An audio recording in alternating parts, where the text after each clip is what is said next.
Good evening, everybody, and welcome once again to The Hole in the World, an actual play set in the world of the Invisible Sun RPG by Monte Cook Games. I am, as always, your GM/producer, Zach, otherwise known as Great Zamino. I use he, him pronouns, and I am joined once again by my lovely, lovely cast, starting with Marcy, if you want to introduce yourself.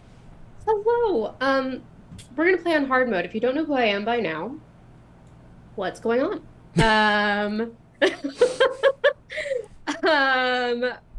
who am I?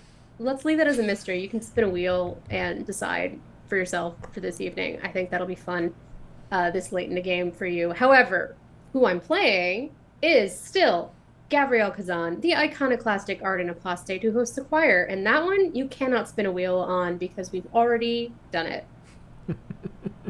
Moving down the overlay, Bill, if you want to introduce yourself. Hey, what's up, everybody? My name is Bill, and I am playing Maurice Webb, a stalwart empath of the Order of Weavers who turns tales into reality. Amazing. Moving over to the opposite side of the overlay, Hopper, if you want to introduce yourself. What if I said no? What would you do? Well, I guess we just kind of have a stare down. Insert the SpongeBob time passing. Yeah, Three a months few later. moments later. Yeah. Yeah, hey, what's up? I'm Hopper. And I this evening will definitely be playing Okris, the iconoclastic ardent apostate who heralds endings. Amazing. And Ha! Ha! I got it right. You got it. That was awesome. I love that. Finally, last but not least, Marissa, if you'd like to introduce yourself. I mean, who are any of us, really? What is it to be someone? That's my job here, to ask the philosophical questions that will take up the rest of this time. Thank you for coming to my TED Talk. Insert TED Talk here. Thank you for coming to my TED Talk. I've been Marissa. I will continue to be Marissa. And tonight, post TED Talk, I will be playing Curiel von Hollingsworth. She is the first assistant librarian of the Order of the Vance. She is an aromatic stoic who understands the words, guardian of Zaleska's grimoire, curator of King Nine's library, mistress of monikers, maven of mirrors, and most recent recipient of a seed of truth that continues to plague and annoy her. I love it. So, guys, some weird stuff happened last time. Thank you all for your introductions. And now we must once again harken back to the events of the previous episode by first playing our original theme song, which goes a little bit something like that. So, the last time we had our Visley on screen, they were in the process of voyaging deeper into Okris and Twig's shared double heart, which had been secured by some unknown force, or perhaps by Twig themselves, when in the night side of the green. And you guys have come a long way to get to this place. You have encountered the warden Demagon of the night side of the green, attempted to have his own body revolt against itself. You entered into a forested mindscape where you realized that Twig had secreted something here, along with the memories of Allegra, as well as the Spider Prince, and their own memories. So in addition to that, you guys went deeper into this mindscape and realized as you entered a different part or a chamber of the heart that part of the heart belonged to Okris, and you were greeted by their presence in lieu of Twig's.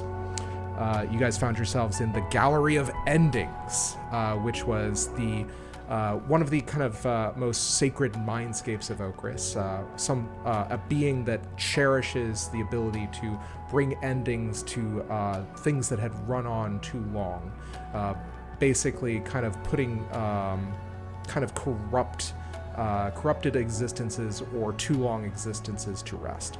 and allowing a cycle to begin anew. One of such ending was the death of Kestrel, known as Kesh, by King at the hands of King 9. You guys realized as you were watching the scene play out that Kesh had been betrayed by the entities that had formerly been the actual incorporeal bodies of Okris and Twig, elementals of the red sun and the night side of the green, respectively. As you witnessed kind of the play of memory play out in a painting, you learned a bit more about the origin of your companion. And not only that, but you voyaged deeper into the gallery still, because you were able to perceive the threads of the weave that were holding, that were tied to both Okris and Twig. And it turns out that one such thread led you to a silver leaf painting of Jiren the Devoured. Unfortunately, it turns out that Jiren has manifested as something greater than he used to be. He is now calling himself Jiren the Devourer.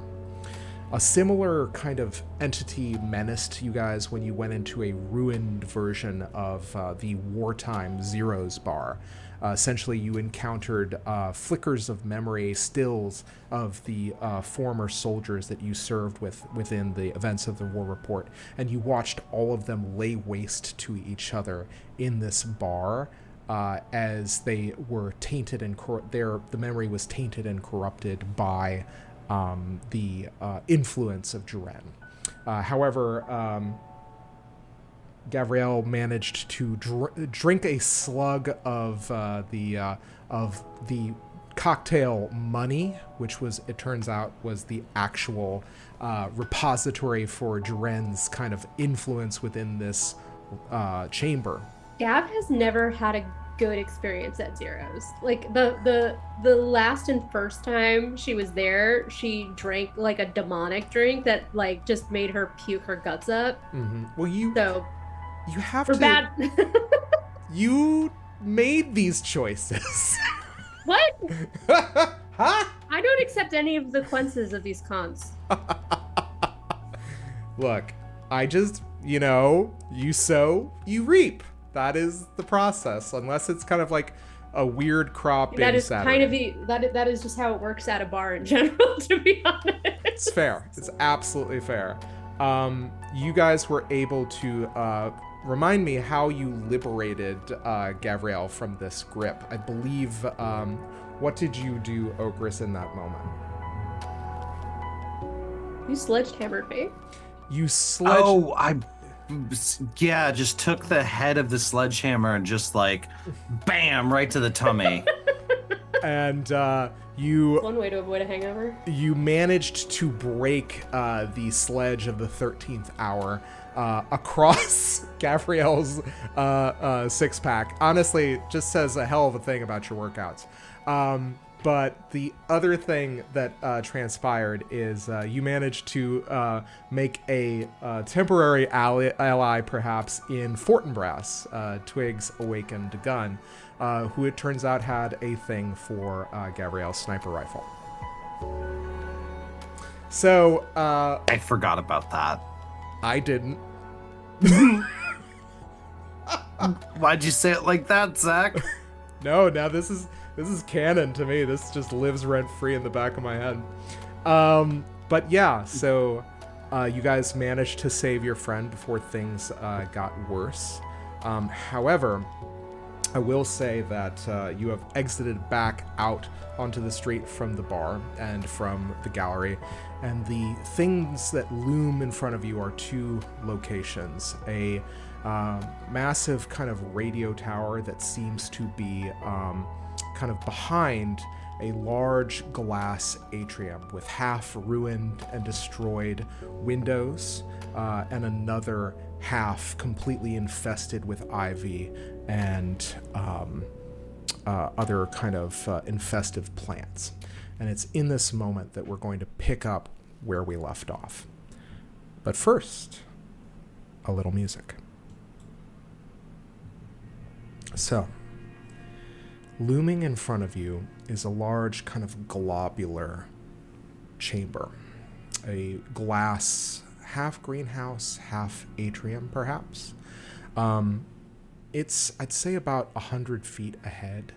You know for a fact that whatever that radio tower is behind it, if there's another structure attached to it, it is obscured by this glass chamber. And you realize that it is kind of the path of least resistance, and yet there is kind of a foreboding air to it that seems to kind of suffuse the atmosphere within this liminal space. We had seen these threads of weave leading us to the atrium as if it were a source. Yeah. Did anything go to the tower? I will say that yes, there are, as you kind of like, I will say that actually it is Curie who is able to basically perceive these threads of kind of magic, of weave, of perhaps fate that seem to be kind of stretching one from this chamber, and a very thin but very long filament that if it thickens you can't see it, the point at which that kind of volume changes.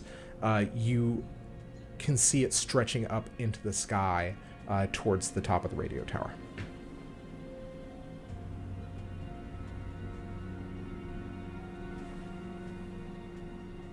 Is it only Curie that can see this? The rest of us can't?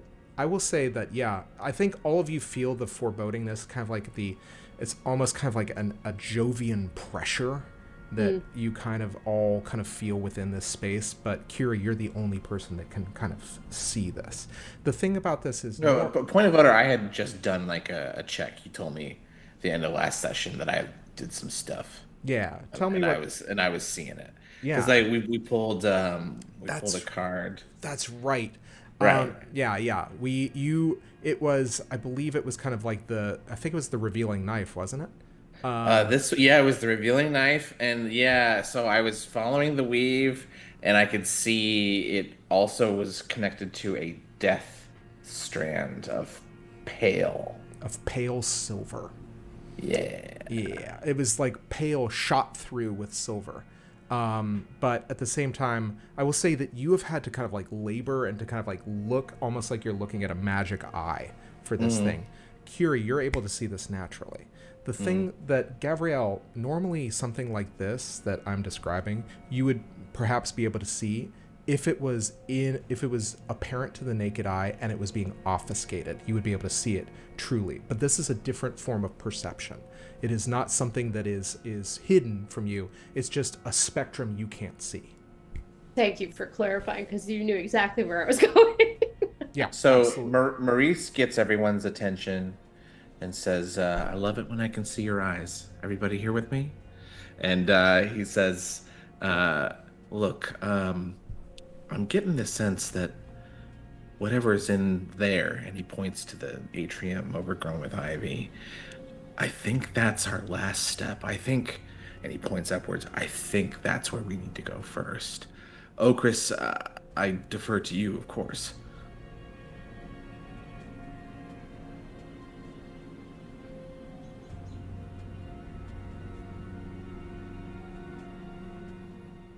Okris just shakes their head. If you don't want to go to the greenhouse, then where do you want to go? We should go to the greenhouse. Right now, I get the sense that's where the danger is the highest. Hit hard and hit fast. I can do that. Well, And Gab just shoulders her rifle again. I think she's actually like leaning on it. She's got it propped up behind both of her shoulders and is just leaning her hands on them. And she'll start heading in that direction, Okris, if you're determined to do it now. She loves to get things. Maurice looks to Kiri for help. I just don't think that this is the best strategic play. Sometimes there is an order of things. I think Okris just kind of gives like a slight it would be good to fix this or find a replacement, and holds up the shattered haft of this um platonic ideal of a sledgehammer. Mm-hmm. Absolutely. Great, Which great. That could definitely be in the tower. you broke the concept of a perfect sledgehammer with your abs. Yes, I heard that, and now my brain is like, so are we saying, and this makes sense with the seed of truth that Gav has ingested, that Platonic Gav abs? has the platon. God damn it, Harper! What was that? Just fucking steamrolls over my punchline. Like, oh, I'll take this. Thank you. Hey, I kicked down your door. I saw a cool, funny little shiny thing, and then I popped it in my mouth, and then I headed on my way. Very in character of you. Yeah, obviously. Now that's canon. Somebody write that down. Gabrielle has the platonic ideal of abs. Maurice claps his hands. It's like, great. I'm sure we'll definitely find a replacement in that tower. That's a great idea. Great idea, Okris. Wait, tower or greenhouse? Greenhouse last, tower first. Tower might have another hammer in it. I see what you did there. Me? Finally, someone is listening to sense. Okris is just mad dogging you now. All right. So you guys all start heading towards the greenhouse. I'm assuming Maurice kind of following begrudgingly or perhaps at a distance. Maybe Maurice is out front. Great, tower it is. This feels like a roll. Of who's gonna be in front? No, to convince everybody else to do the thing that you, I can tell both Gav and Okris, I think, are like cat. You've started a cat herding operation here. You've fallen into the classic blunder of an unstoppable force meets two immovable objects. Do we want to do an interaction roll off? Fuck yeah. Yeah, I think so. All right. Kiri's all for law and order and the puzzle in the order it was made. While you do this, I am going to turn a card. Okay, bro. I would seriously watch Law and Order Saturday. Oh my god, absolutely. All right, that's series 2. All right, I'm pumping 2 bene into this. Oh fuck. All right, here we go. Fine, I'll do my only interaction, Bene. Okay. Where the fuck is my thing? That's a 9 on the dice, though. Oh. Yeah, well, you're gonna have a tough time beating a 4. Oh, 10. Dang. I got an 8. I didn't put any bene in it. I have a 7. All right. I think both of those, unfortunately, do trump your 4, Maurice. Well, but Kiri was in favor of the tower, and she got an 8. Not that trumps a 9, but that is true. Oh, I will say this. I have turned a card to try to kind of like, I think as you guys are kind of looking in either direction and trying to consider where to go, I drew a card, and I drew a companion card for the notions, cats, clocks, and wind. I drew the cat. Shall be a problem on purpose. Hey, herding cats, I just want to be clear. Yeah, that's creepy as shit. Yeah, absolutely. Cats see much. They prowl about or simply find a good vantage point and watch and sleep. Should something really catch their eye, however, they move to investigate. Curiosity killed the cat, as the saying goes, and it's true. But cats have 9 lives, and thus they can afford a little curiosity. The cat is the companion of the notions family. It watches over them, and sometimes even protects them. Curiosity and cleverness can be virtues, but be wary of taking them too far. A challenge may arise that involves both mental and physical dexterity. Someone important to matters at hand is a misanthrope and lives alone. A cat takes an interest. A trap is sprung by curiosity, and NPC's cleverness gets them into trouble. Okay. If I may, You may. Just for a little sprinkling of flavor here. Maurice, I think you say, yeah, to the tower, let's go. And you start walking in that direction. Gav just kind of swivels on her heel and continues walking with Okris towards the greenhouse. and is slowly, like waiting to see how long it takes you to notice. Not with the intent of leaving you behind. Yeah, there's probably like a good 100 feet before Maurice goes, "Oh, come on!" And here's I how just this want to see what's inside.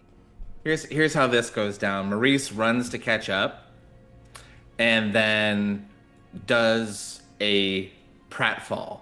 I think for the first like 3 seconds of this, you're actually concerned that Maurice fell and hurt himself.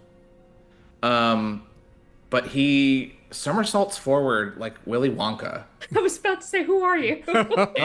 And just gives the biggest dad wink in the world. This is him invoking his secret soul, his gift. And I'm spending 1 crux to refresh all my pools and gain a joy. I Oh, love shit. that. Awesome. You got it.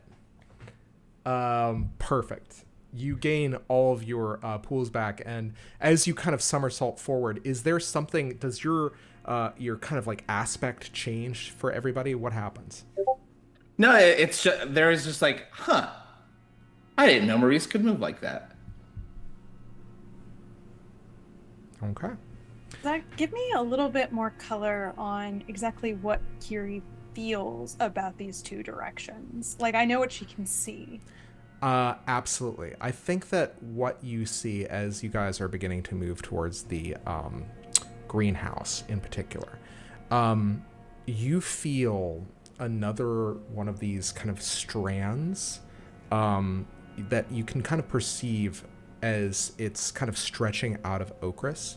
But you are seeing where this kind of strand kind of almost like kind of shifts and bifurcates in places, kind of like almost like a different energy is kind of pulling it in the same space, but in kind of like a slightly different aspect, as though Okris were occupying two spaces at once and had two threads kind of connecting them.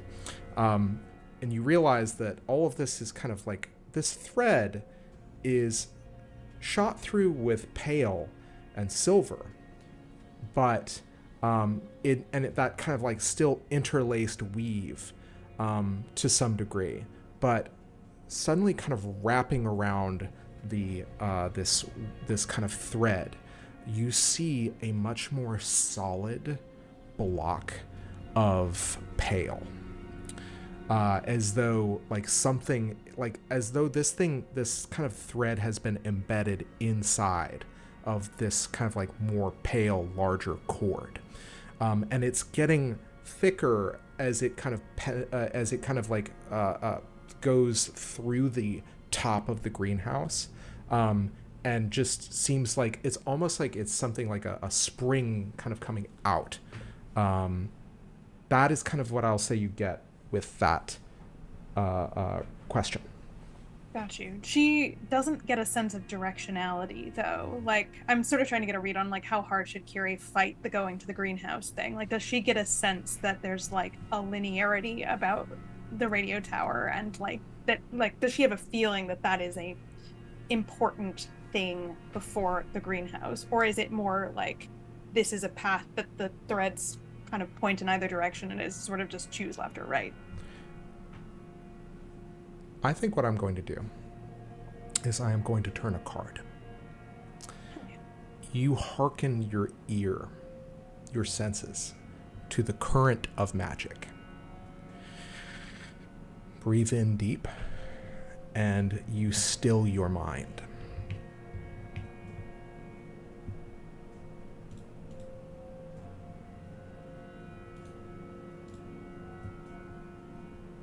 And the card I drew was the unwelcome child, the apprentice of notions, cats, clocks, and wind.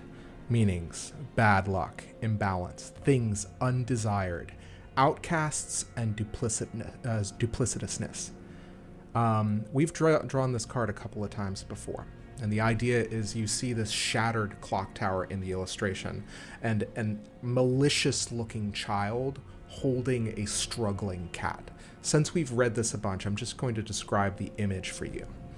And what this means, however, is you get the sense of misanthropy, of kind of like outcast, solitude, loneliness, something that you have more recently been kind of shot through with and kind of encountering in your kind of discoveries or your kind of interrogation of the mirror person, of your kind of acquisition of the seed of inner truth and not the seed of verifiable fact. You kind of find this wavelength, and it stretches to both places. And there is a overriding malice in both places. But the malice that is attached to this area right in front of you, this greenhouse, is the malice of the outcast, one of solitude. Whereas whatever malice is attached to the radio tower is overwhelming in its hatred. But in that same moment, for a flicker, you feel also a solitude and a sense of longing, but one of hope that emanates from the radio tower.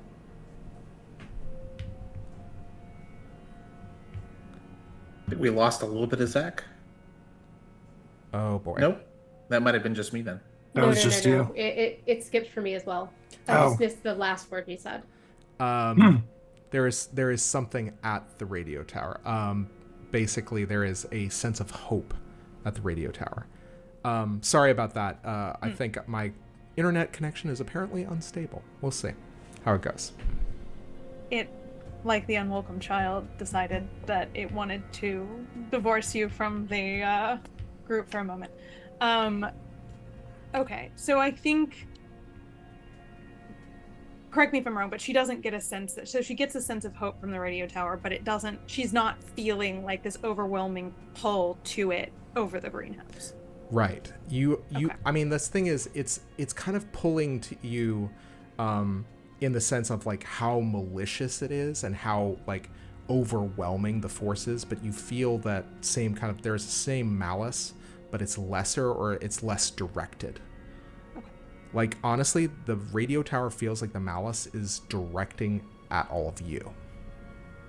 Got you. Okay. In which case, Curie is not going to fight this turn of events. I think if she had had more of a conviction from the magic that, like, there was something about the radio tower that needed dealing with, like, more instantaneously, she would have pushed. But I think in this case, she's like, all right, greenhouse is what these two chuckle fox want. Then greenhouse will get. The one thing I will say to all of this is that this is the first time you've seen Kiri do something like this, where she just kind of pauses and listens. And Kiri, you didn't see this, but all of you guys felt like there was a faint indigo glow that seemed to emanate from Kiri's chest when she stopped and thought and closed her eyes.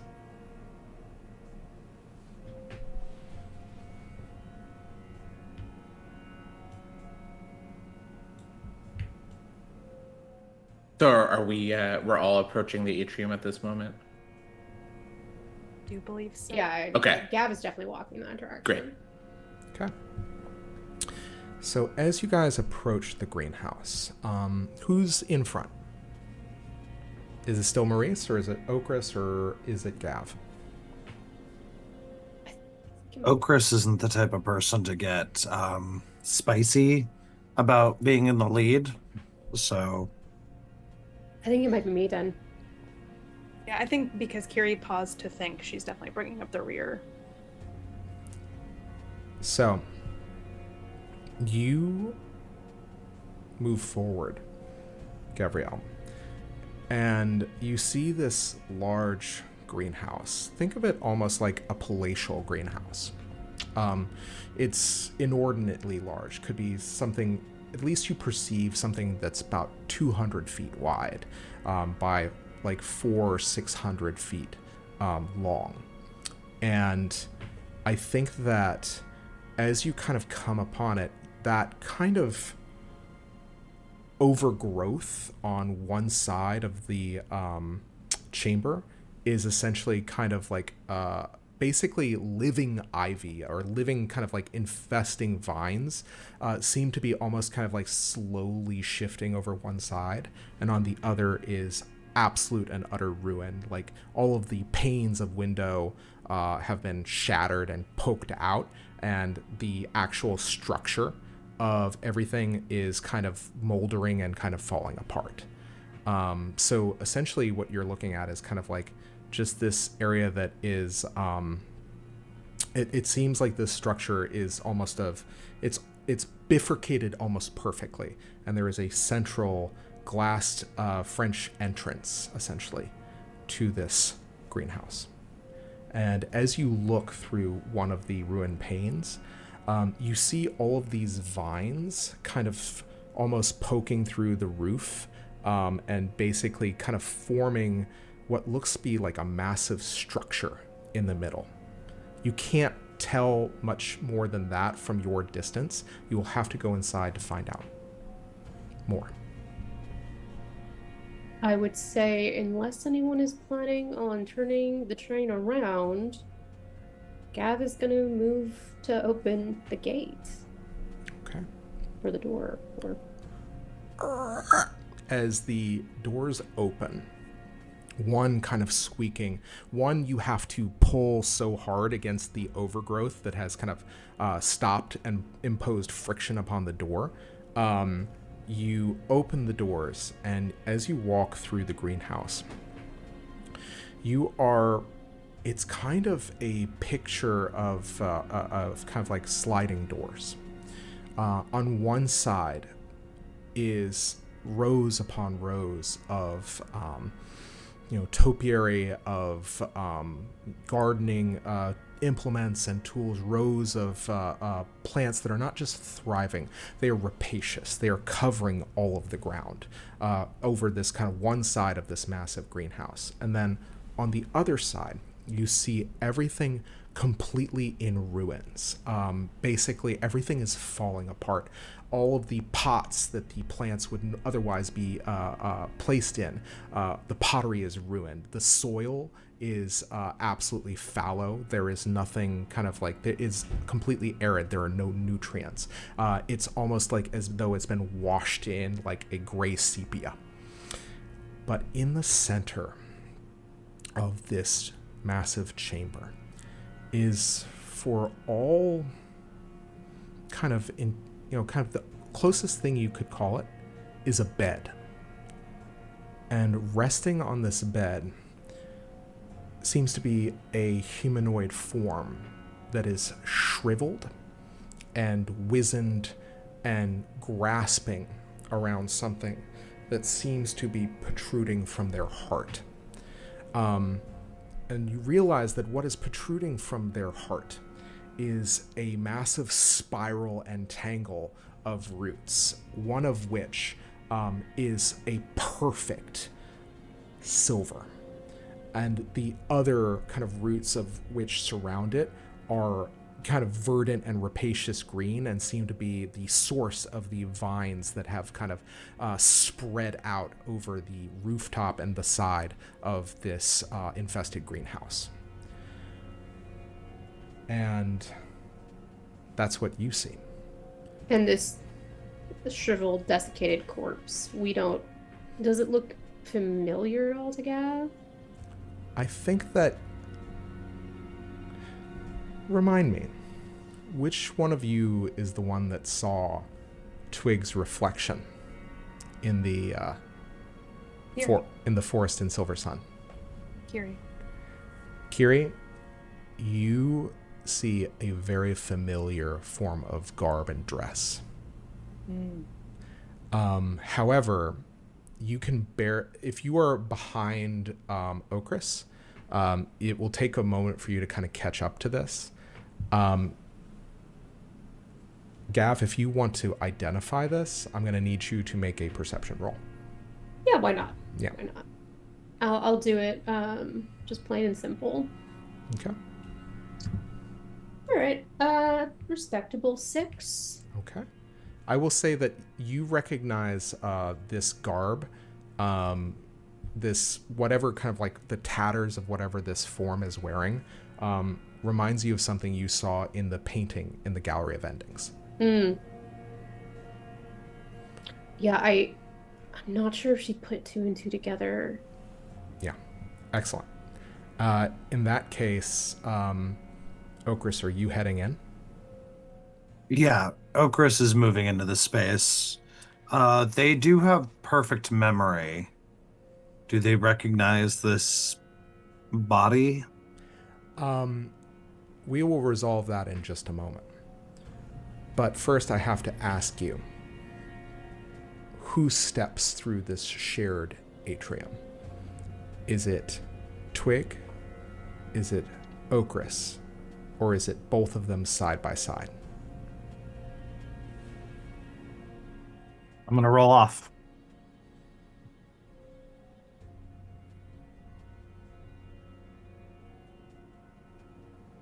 Bad news, gang. I rolled a green D10 and a red D10, and the green was a 9 and the red was a 2. Okay. Twig, you once again surface right as Okris feels a terror, not a terror, but kind of like a grim resolve grip them as both of you in this kind of quantum split moment recognize the emaciated, withered, rotting form of Kestrel, the thief of always. And Great. Twig, you are now active. Yep.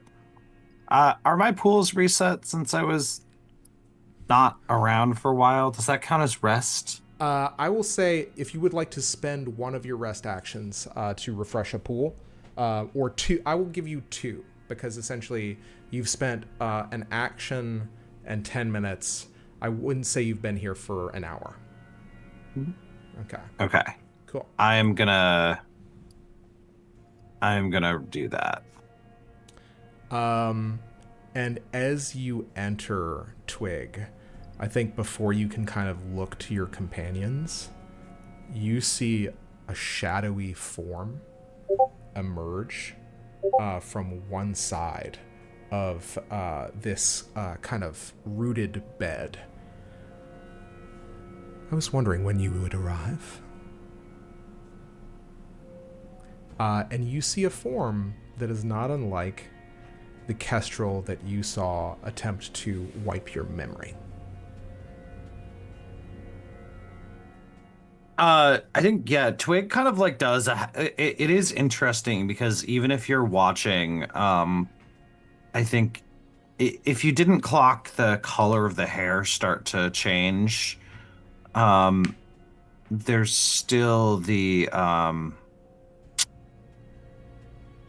there's a way they hold the body so much differently than Okris. Mm-hmm. Okris moves with a kind of like rolling march that seems to be like just certain and even and measured.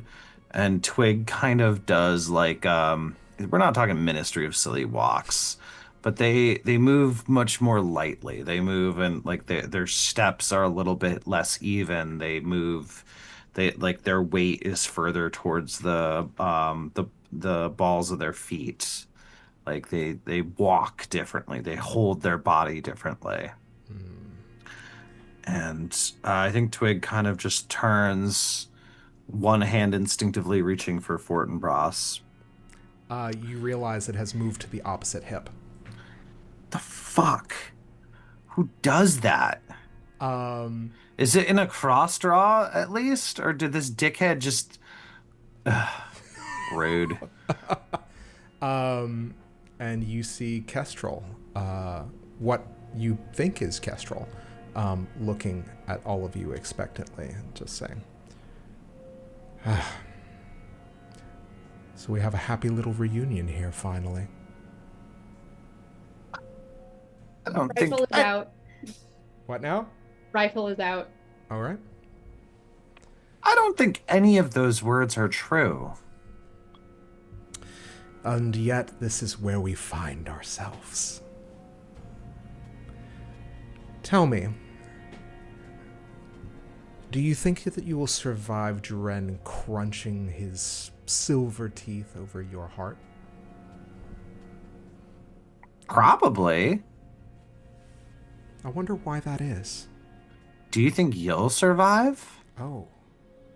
If there is anything that I am, it is a survivor.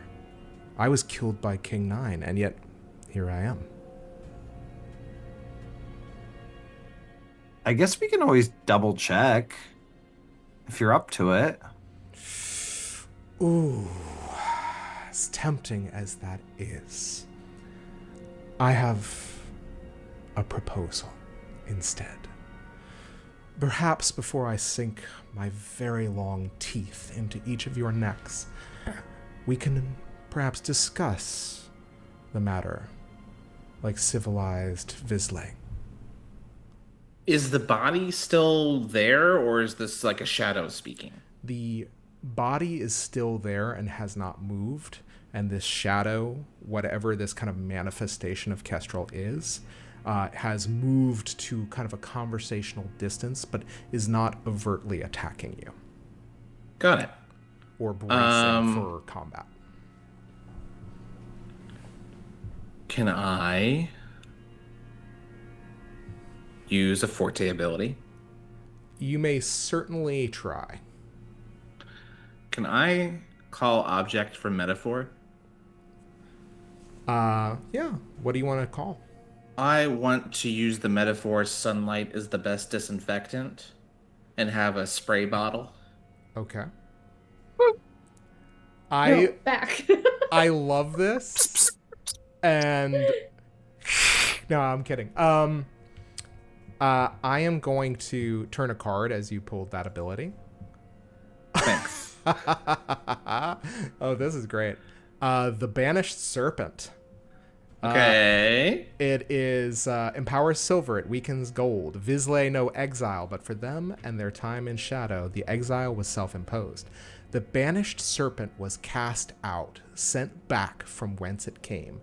Banishment rids us of a problem, but it does not bring it to a permanent end. It is rarely a true solution. Rather, it is most often a punishment. We banish those who have threatened us or wronged us, because exile is what they fear. The fact that it ends the threat, at least temporarily, is just an added benefit. As a punishment, then, it is an act of balance, an appropriate and measured response to an unwanted act. The Banished Serpent can be a blessing or a curse, depending on who is getting exiled or punished. Cast out, the serpent retreats back to its lair to contemplate its next scheme. And are you immediately going for the bottle? No, and in fact, I mean, I think what I've done is I've just produced this in my hand, and as I do so, I go, man, it's dirty in here. And he... Ooh. I smell power. Interesting. It's a greenhouse. It's supposed to be dirty. Ugh, what do you want? I want out. No. You won't even hear me out? I mean, I'll hear you out, but you know we can't let you out because you'll just murder everybody. Perhaps. But you would be at the bottom of a very, very long list. Out of curiosity, who is on that list? Who do you think is at the very top? Well, aside from the obvious. Oh, I think perhaps the fools that betrayed me. Patrol, for one. The so-called crime lords that have reasserted themselves in the time that I have been away. Perhaps a number of figures that have taken advantage of my absence in the undersling. Perhaps a few angels that may have furnished too much information to one said goetic crime lord. Kestrel, I hate to interrupt, but do you have any idea what's going on? Oh, I have every idea what's going on. Oh, so you know about the 10th sun that was destroyed and now the forces of nothing are trying to assault the actuality itself. Are you sure you want to be a crime lord in the abyss? Don't think that's going to do it for you.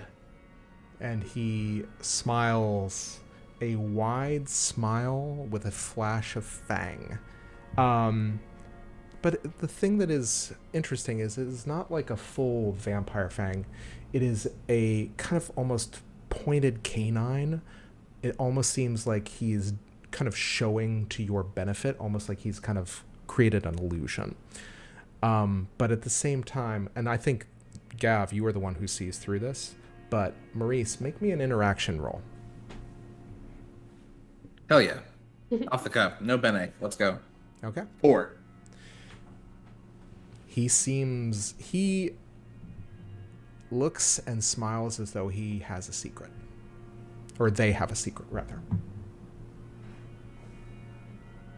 Do I get the same sense, or? So you are looking at the illusion. Maurice is reading the person. If you want to read the person, you also have to do an interaction. Oh, I thought you meant just more, I'm seeing through some sort of illusion that's happening here. He kind of, it seemed like, elongated his Okay. his teeth. That was it. Big pointy teeth. During all of this conversation, Twig is like, not subtly, just kind of like irritatedly muttering to themselves, moving this thigh holster from like from the left leg back to the right leg. Mm-hmm. And just kind of like has stepped back and is just kind of grumbling, like not loudly but audibly. Look,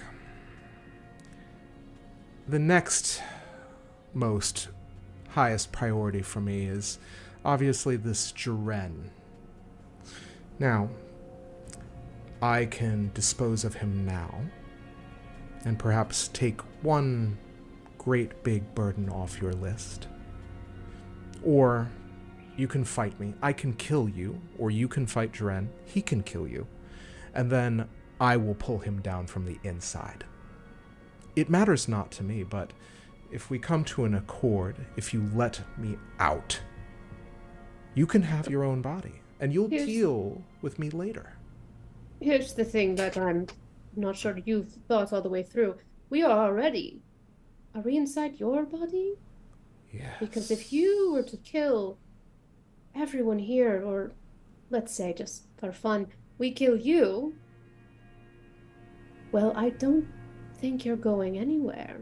And any damage we do in here, and Gav's just gonna, on the nice side of the greenhouse, knock over a pot like a cat swiping at it. Well, wouldn't that affect you when you eventually pick up? They smile even wider. Is that a bet that you want to make? It's not a good one.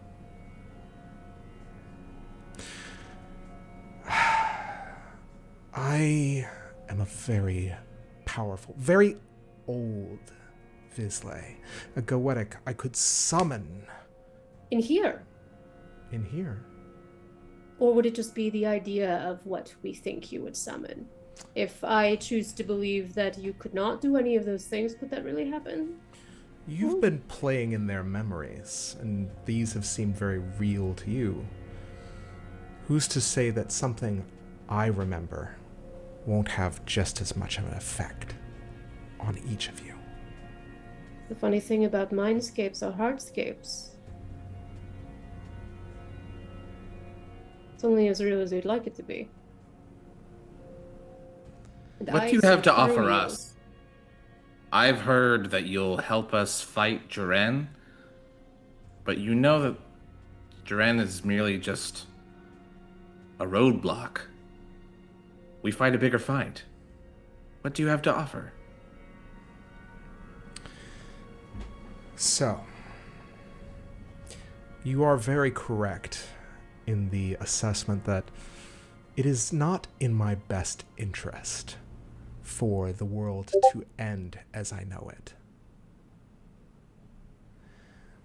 perhaps I can assist you. I have been hearing, and this is actually a question for Gabrielle. Gav, have you mentioned to either Okris or Twig the aspect of the Blue Pinion Rebellion? Okris knows for sure. Oh yeah. It's quite possible now that we're in your mindscape here, Twig/Okris, you might be privy to that knowledge. I mean, Twig doesn't not know. I don't know how specific. I can't remember, to be clear. It's quite possible I'm going against canon here. What I may have mentioned to Twig. I know for a fact that Gav brought Okris to her house. I'm pretty sure Twig is aware. Yeah, that's what I thought. And they look at you and they just say, I have no interest in the dark suffusing the earth. And if you are attempting to carry out a rebellion, perhaps I may see fit to pause this massive rampage I'm going to go on and find it in my bottomless black heart to assist you. And I am a powerful ally. And your guarantees on such an alliance are what? If you would like to make a goetic contract with me and perform colloquy, I am happy to formalize it. Feel like even if we did that, you would not like trying to make one of that with me. My halo inside my chest flares a little bit. Oh, angels. They're so easy to bind when you say the right collection of words. You should keep that in mind before you threaten me. I've had enough. What is the level of your spritzer bottle? It is a 4. You may roll a accuracy roll to see if you hit this immortal vampire.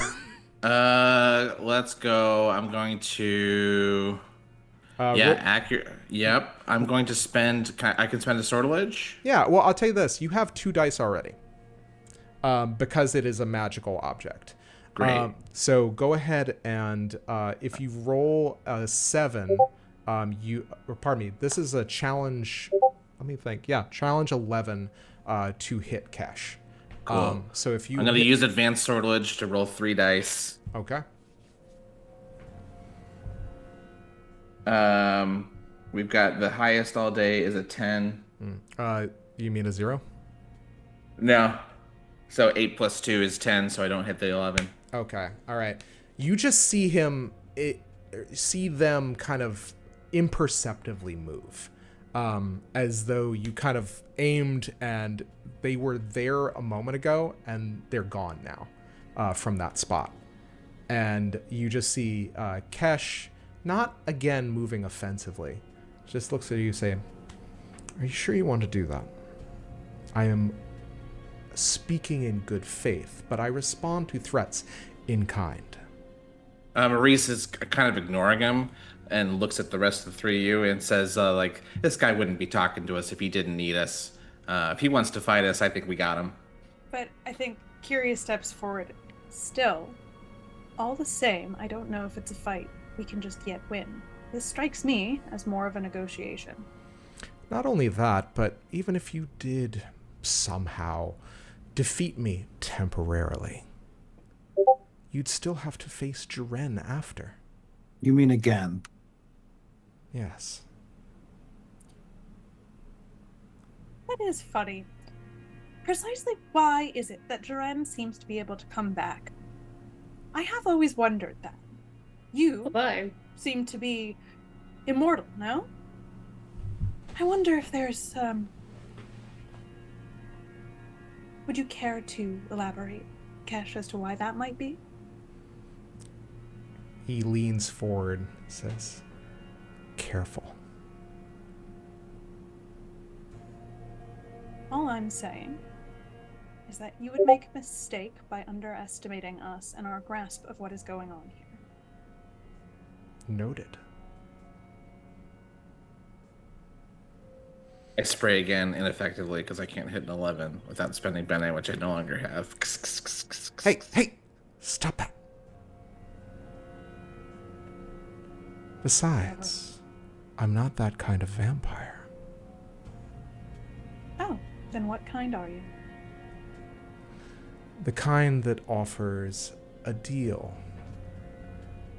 In The exchange. kind that steals minds. I am the thief of always. And what lasts forever but a soul? And what is the soul but a collection of memories? You know that best of all. You stole a little bit of something from me. Just a smidgen. It's intoxicating, isn't it? When you steal a memory. When you make it your own, when you devour it. You are more like me than you care to admit.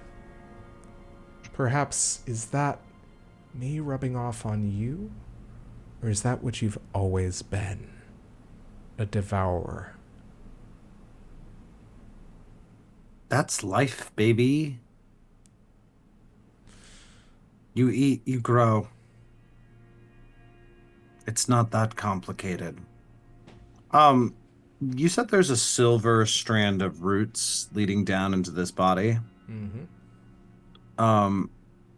Can Twig walk over to that? Yeah, absolutely. I think at this point, as you kind of walk, you see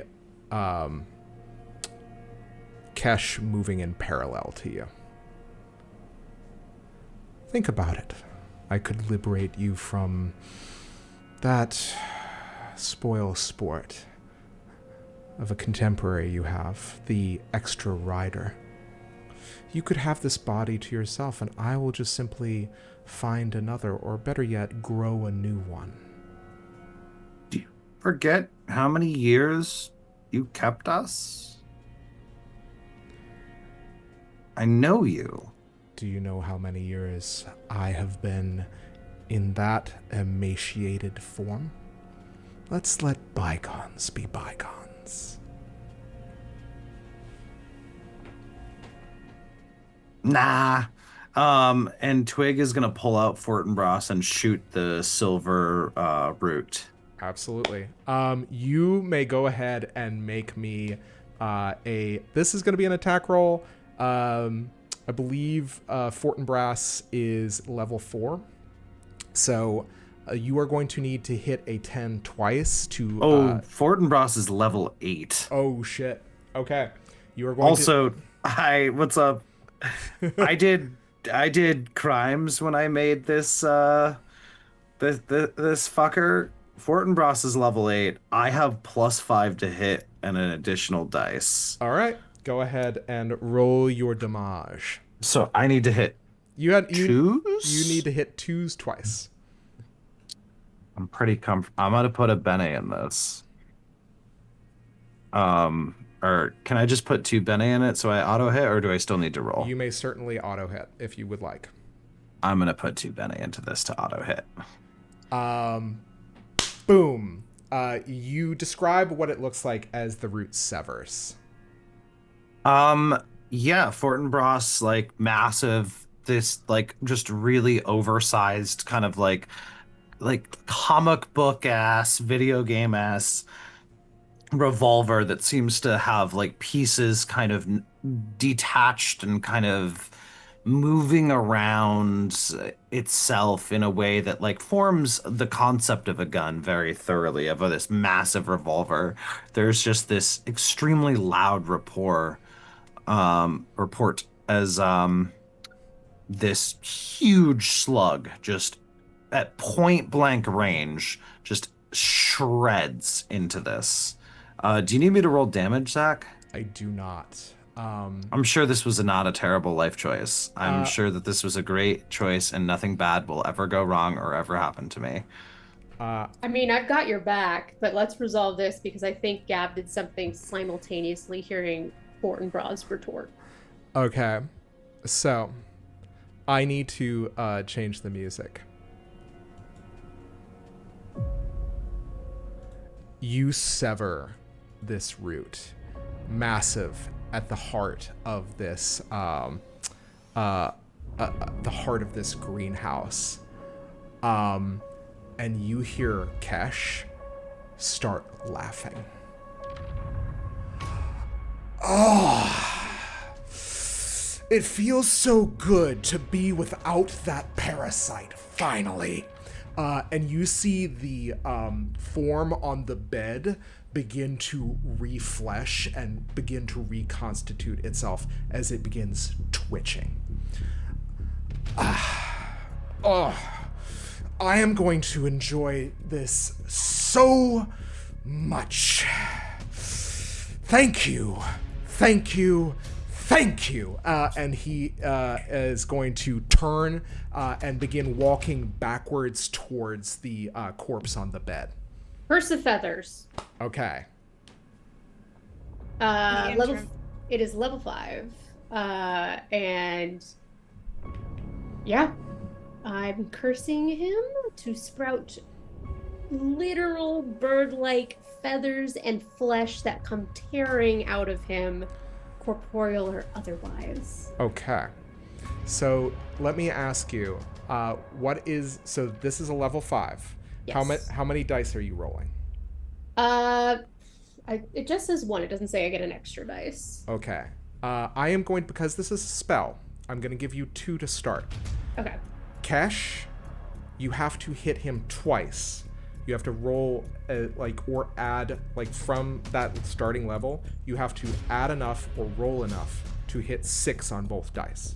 6 on both dice? Okay. I'm going to put a little sortilege on this. Okay. Got some.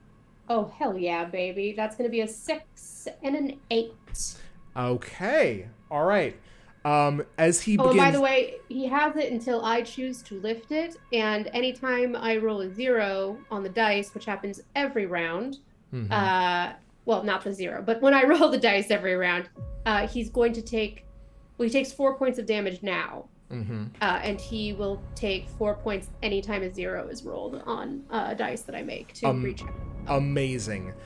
He just starts ripping out these feathers. Is just like, amazing. I'm so great. Oh, what are you saying? Not to clear this? Not to But he does lose his action. Yeah, I think at this point he's just kind of just pulling this out. I will have your blood for this. Yeah, get in line.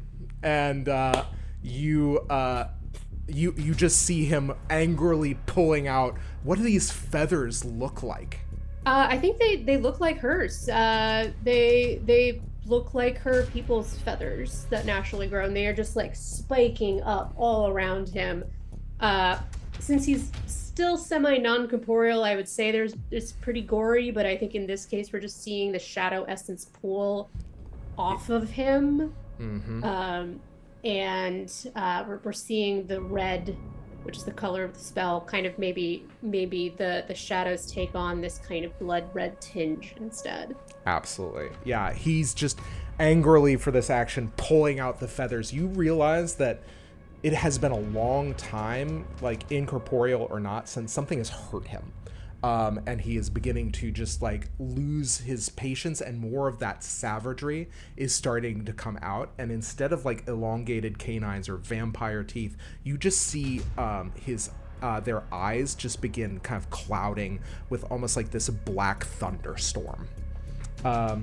Who is going to take their next action? Twig, you have already moved. Gav, you have pulled off this spell. Who's up? And free action, Kiri shoots daggers at Twig.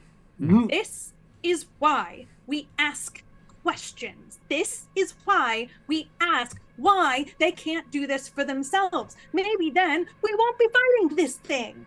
She gestures at the now exploded Cash.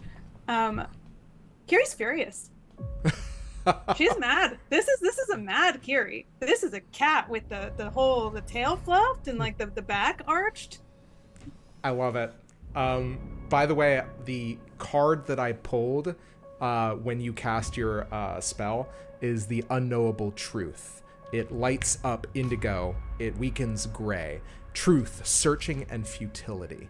The foolish find, the unknowable frustrating. I find it sustaining. Go on, Kiri. What were you going to do? I mean, that was her initial plan, is to yell at Twig. And if she needs to use her whole action to do that, she will. Priorities. I appreciate it. She's very distracted. Maurice, what do you do? Let's see. I think Maurice is struggling with being a weaver right now. I think I'm going to... yeah. I need to figure out how to do this because I need to choose a spell level effect. Ay, ay, ay, ay, ay. I want to... Here's what we're going to do. We're going to try this move. I haven't done it in a while. It's called Departure from Reality. It's a Forte ability. I affect one being so that their perceptions are now under my control. Okay. Everything they see, hear, touch, taste, and smell is what I want it to be. Okay. What are you... It is gray, though, so this is diminished right now. All right. As you do How's he what? As you do this, Bill, Yeah. I think there's a flash, if you will, in Maurice's mind, of a man you don't recognize. And he says, the thing about power is that you should only release what you know you can control. So sick. Great. So what this creature, what if I can target Kestrel, I guess, do I have to roll to succeed? Absolutely. I was going to say, if you are trying to affect them, you are going to have to hit their target number. So describe first off the level of this weave. It's 7. Okay. So you have to hit 4 twice on dice unless you are adding additional benes. Great. Let's spend a sword witch because I have this advanced secret that allows me to do that. Yeah, show me potato salad. That is I don't get 4 twice. Okay. That's a failure. What were you trying to make them see? I wanted. I think I saw the feathers going out, and I was like, more feathers. Just you're curing right now. Your body's exploding. Yeah, I think at this point, you see Kestrel kind of like something kind of clouds over that storm cloud in their eyes, and then they like snap, like their eyes shut a bunch of times in this shadow form and fix their gaze on you and say, "Oh, I've always hated weavers." And Reese keeps trying to spray. Back It's like up. when you have a gigantic fucking roach that just refuses to die. You have no idea how right you are. I know, it's me. Twig, as you begin this round, you see Kesh. Something knits inside of them. Go ahead and Gav, roll that die to see if they are affected. Oh, are we back? Oh, yeah, we're back. It's at the top of the round, not necessarily my turn. Yeah. Okay. Oh, 0. You watch as not only does a little bit of where you kind of affected them with the feathers knits, but they begin kind of looking at you and say, "Neat trick." And with supernatural speed, they zoom forward. No. He loses his action every time. But if you roll a 0, it depletes. No, it doesn't. If I roll a 0, it happens again. You're kidding me. Okay. No, Is this good audio? No. Each time this happens, the victim loses an action and suffers 4 points of damage. It happens immediately, and then whenever a 0 on the die is rolled, checking each round, it depletes when I lift the curse. Oh, okay.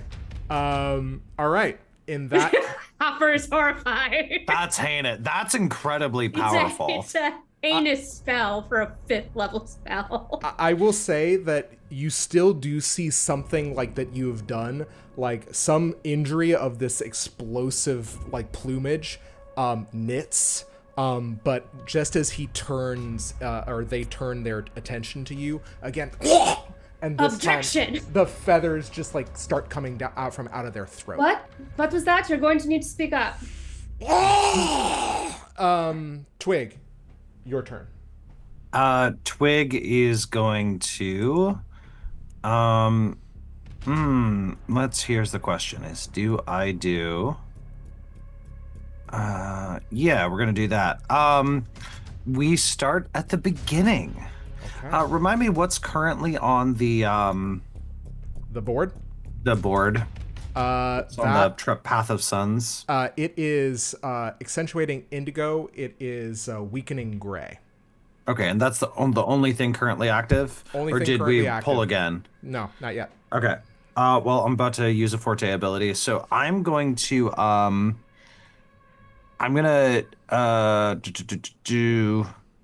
bump this up by, so it costs me 2. Okay. I have a green thumb though. Oh no, wait, that affects spells, not that. So I will pump 4 additional for each 2 up to 4. So I will pump 6 additionals. So this is going to be a total of 8 sorcery. And that means that where'd you go, my sweet baby? I gain 4 armor, and allies within near range of me heal 1 damage per round. Okay. I love it. Absolutely. You do that. Yeah. Actually, I lied. Paths of Creation. This is my spell or ability. For each spell or ability of my chosen color, I'm gonna say that it's my spell or ability does. Are we gonna do duration or? No, I already have targets, so I guess we're just gonna reduce the. I can't reduce the depletion range, so we're just gonna make it last longer. Okay. Which I'm not sure how that works with depletion.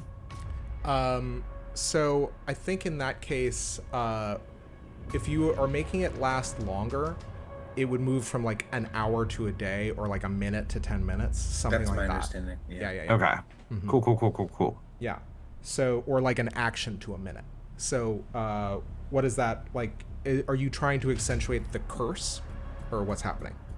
No, this is only affecting my ability. Cool. It's an ability that I have when I cast a spell, that is, in this case, I have green as my chosen path. And so I can choose the one of 4 options for that spell when I cast it, or that spell or ability. And in this case, 3 of them are irrelevant because I can't reduce the depletion past 0. And so I'm just increasing the duration. Cool. Okay. But to be very clear, everybody's healing 4 points a round. All right. Well, they better not have anything that deals more than 4 points then, huh? All right. We got juice. Hey, that sounded vaguely threatening. Vaguely? Okay. You have rolled. I was going to say, I am assuming Gav, is your action to hold on to this spell, or what are you doing? I was we need to trying pull a look- card. Oh, that's Oh, right. that's right. Yeah, you do. And I did. The card that I pulled is the imprisoning ice. Entrapment, imprisonment, danger, and conflict. The very environment holds you fast when you are trapped in the ice. You cannot move and the cold threatens your life. You can't persuade the ice or trick it. You can't fight it or best it in a contest. The ice is impersonal, unrelenting, and vastly powerful, even though it's nothing more than frozen water. Unless, of course, it's more than that. Perhaps there is an intelligence there. Perhaps it is not just frozen water, but a living spirit of cold, of stillness, of imprisonment. In such a case, the actions of the ice might be entirely personal. You may have brought your terrible fate down upon your own head. The ice doesn't need to hurry. You're not going anywhere. This accentuates red, and it weakens blue. Oh, it accentuates red, you say? Okay. Yeah. Well, that's the spell that's up. Okay. So I take it. What does that mean? Does he take more damage from it, or are there just more? Increases likely to the hit? level. Yeah, it Increase- increases oh, the so level. now it's a level 6 spell. Awesome. Okay. So you are completely affecting him. I'll even give you an additional damage if you want. I think that is actually what happens, right? Correct me Yeah, if I'm wrong, if it people. says the damage is equal to the level, then the damage will It just go says up. suffers 4 points of damage. I think this is because it's a curse. It might not actually affect it, so that's your choice, Zach. Yeah. I will say I was trying to look this up like frantically. I'm not recasting it each time. It's just up. I don't think I can cast a different spell while I do this. I do think I can take a different physical action though. Absolutely. I think, what was it? I'll say that you true? do get an additional action. But yeah, absolutely. Okay. There's no but there. Go ahead. Okay, I shoot him. Okay. He makes a lovely target now. I'm popping a sortilege into that, so I'm gonna get my Telustic Strike, and it's gonna be nasty. It's just so nasty. My weapon whispers up. My lethal lore is here. It's level 4. Yeah, what do I need to roll? What's my target number? Your target number is 11 twice. 11 twice. Okay, let's use it. I already said I was popping a sortilege in, so we have 2 dice. Don't know if it's gonna be an 11. Oh, shoot. On one, wait, hang on a second. I forgot that it's more than I think it is. Hang on. We have to do funky math. Funky math. Please hold. Marcy has to read her dice like fucking tea leaves. No. One of them hits the 11, the other does not. Okay. So what does it look? I think what happens in this point is you fire the shot, and even as they are vomiting feathers, you just see one clawed hand reach up and snatch the shot out of the air. Spicy? And you see Okay. the fist sizzle before it drops whatever that arcane munition is. Got it. And again, still kind of erupting with feathers. Kiri, you're up. Okay. I'm gonna hit you with this, Zach. Kiri is King Nine's librarian. In theory. Yes. That means Kiri, even within the body of another creature, may have the ability to access knowledge and books from King Nine's library notes. I'll allow it. What are you trying to Kiri- find out? How was Kesh bound? Okay. So this is a roll for sure, and a card pull. Okay. So I want you to roll me make me an intellect roll. I'm going to roll a card. I'm going to turn a card, and maybe depending on what you roll, you will get an aspect of this knowledge. Okay. Perfect. Okay, I will definitely pump Bene into this. And what is it? Haha! 9 on the dice. 10. Okay. The inevitable cataclysm. Bad luck, endings, inevitability, breaking a relationship. While we fear the cataclysm, it is inevitable. We cannot prevent it. The end comes for all things eventually, and we cannot stop it. The earth quakes, the seas advance, the sky falls. Fire engulfs everything. We can try to survive it, but that's likely the best we can hope for. An optimist might try to say that a cataclysm can be cleansing and change things for the better, but the inevitable cataclysm really isn't about that. It's about endings. Towers topple, creatures die. Everything has an ending. So, you know who that card belongs to. I do have to say, like, God, the inevitable cataclysm is such a great pull. I kind of almost want to make you roll to flip the coin, but We can do that. But this is for Kiri though, so let's think about this. So Kiri, you try to access a book in King Nine's library. First things first, as high as you rolled, this surge of power, you feel like it's a two-way connection. First off. The second thing, like as in, like the librarian has to check out the book for you to receive it. That's one. The second thing that I will say is with the inevitable cataclysm, whoever was the previous ninth king, and this comes from a personal journal, knew that Kesh was at the height of their power, pretty much unstoppable. The only way that they could be stopped or could be temporarily imprisoned because they are undying, there had been no weapon found that could kill them outright.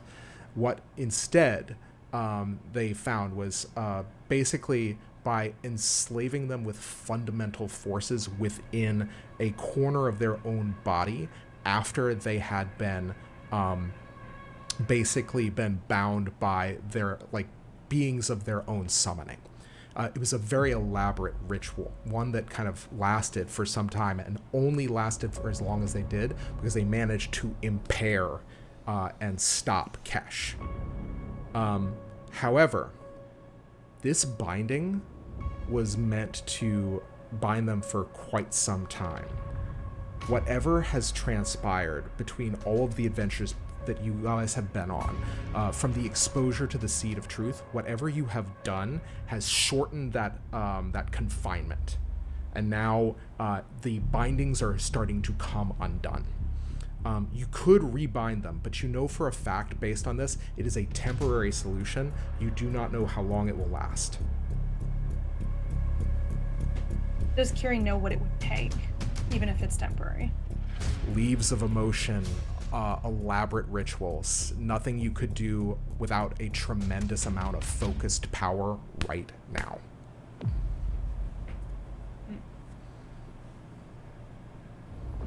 Interesting. Okay. That is your action. Is there, I will say, I'll give you a few seconds to say something. Is there anything you say as you make this kind of like sort through of the library?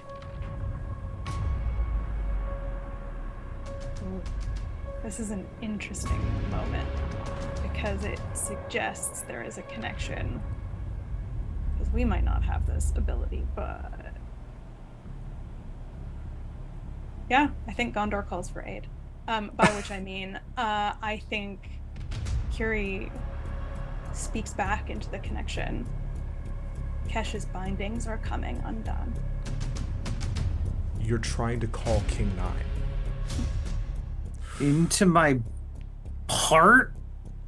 You invite my shitty deadbeat dad into my heart? Damn, that's a metaphor for something. We don't want to unpack that. You might as well just throw out the whole damn suitcase. But I mean, it is a metaphor. All right, this is a card pull. I'm gonna tell you, this is not going to happen immediately if it happens at all. Okay, this is going to be a card pull to see if King Nine makes it a priority to get there and how quickly. Okay.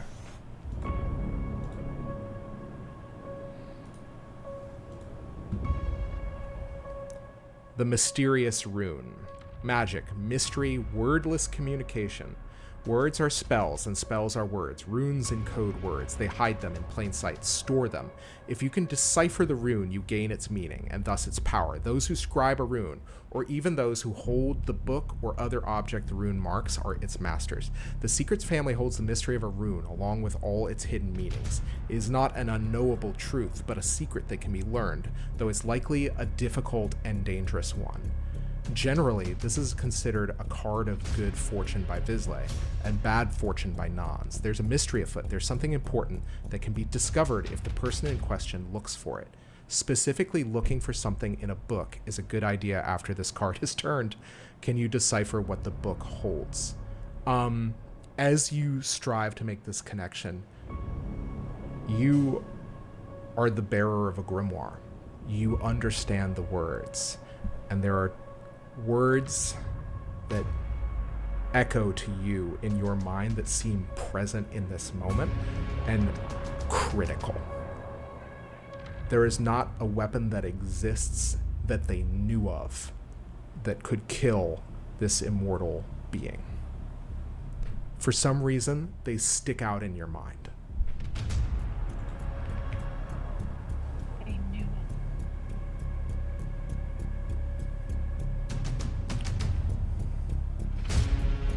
Take that. Okay. Maurice, you're up. Oh, brother. Do I get anything from Kiri on this? Does Kiri have time to do anything, any communication of this idea? I mean, she says it out loud. You're probably standing next to her. Like, we're not Okay. too far. No weapon exists that they knew of. So if I can't call anything from a story because that would imply that it was known.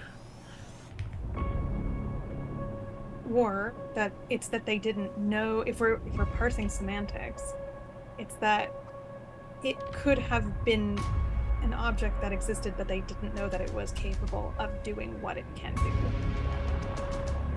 do. Thank you, Lutas. Maurice. What can I say? Loopholes.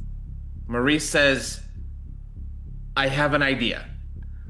And I'm going to use a level 4 spell effect, move a very long distance instantly using the weave, using the aspect of the tower, of height and wind for speed.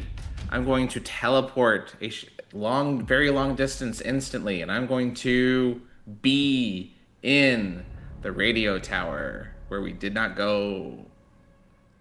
Oh, I'm out of here. Hang on a minute. What the fuck? You're That's what you're in I've it. got an idea. Zip. okay. All right. So I'm gonna flip a card, but the other thing I'm going to do is, what is this idea? I'm looking for something that can help with Kestrel. I think I might find something in the tower that might help us. The Eternal Mountain. It accentuates green. It weakens pale. Meanings: unchanging, solitude, memory, eternal, long life. The mountain stands alone and unchanging. It has always, and it always will. Some find this compelling, others terrifying. The mountain sees all and never forgets what it sees. Eternal Mountain is the location card of the Visions family. Okay, location, boom. A challenge that lies ahead is insurmountable. Conversely, if one is on the defense, one can weather any storm, any assault, or any ill fate. Eternal Mountain in general predicts a long life, but it can also suggest that one should move forward alone, particularly to better reflect upon the past. A structure or object remains strong and intact. An NPC of great age becomes involved. An NPC will not be changed. Someone remembers something important. Ooh, okay. So 2 things happen. Oh, God. Okay, this is great. Somebody remembers something important. Gavriel, when you hear Kiri say, no weapon had been forged that could kill Kesh, you feel the bullet rattling around in your pocket. That's 1. That's so funny you should say that, because I just sent a mysterious text to another player. And the second thing that happens is We're going to take a break, but not before this moment happens. Okay. I need to change the music right quick.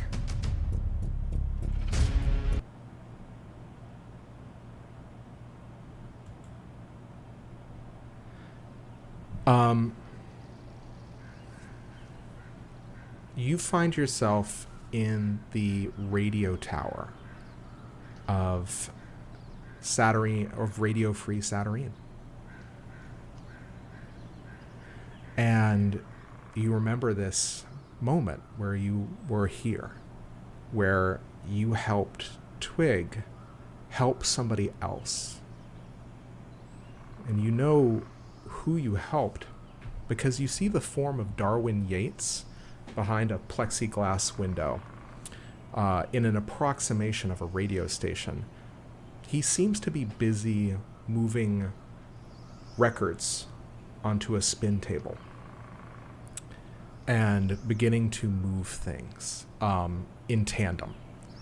And you hear a young woman's voice behind you as Darwin begins placing these records. And when you had last seen Darwin, he had been this terrifying specter that was once again kind of purged of all of this terrifying hatred and anger by Twig's actions, and had resumed and reformed his living self as a happy musician.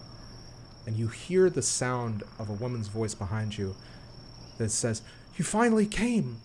And as you turn to meet this face, it is one you do not recognize. It is a woman, a young woman with long green hair that seems to be kind of spiked. And she looks at you and says, "Wait, it's not supposed to be you. Not yet. Why are you here first?" And that's when you begin seeing the room around you darken as a voice comes over the loudspeaker. "Long-time listener, first-time caller."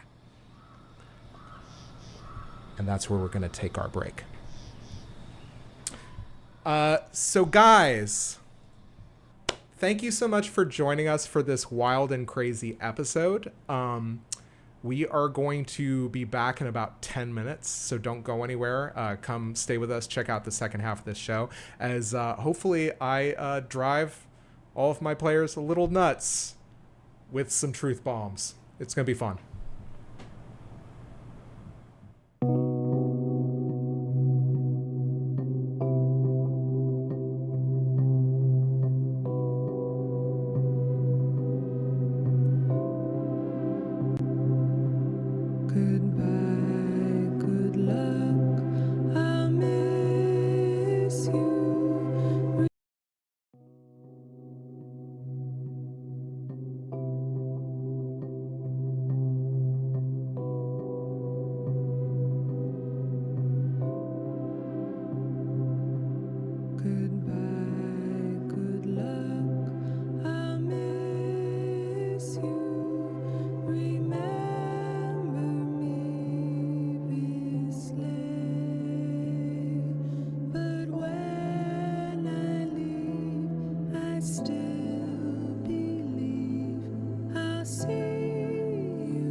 still believe I'll see you in the gray.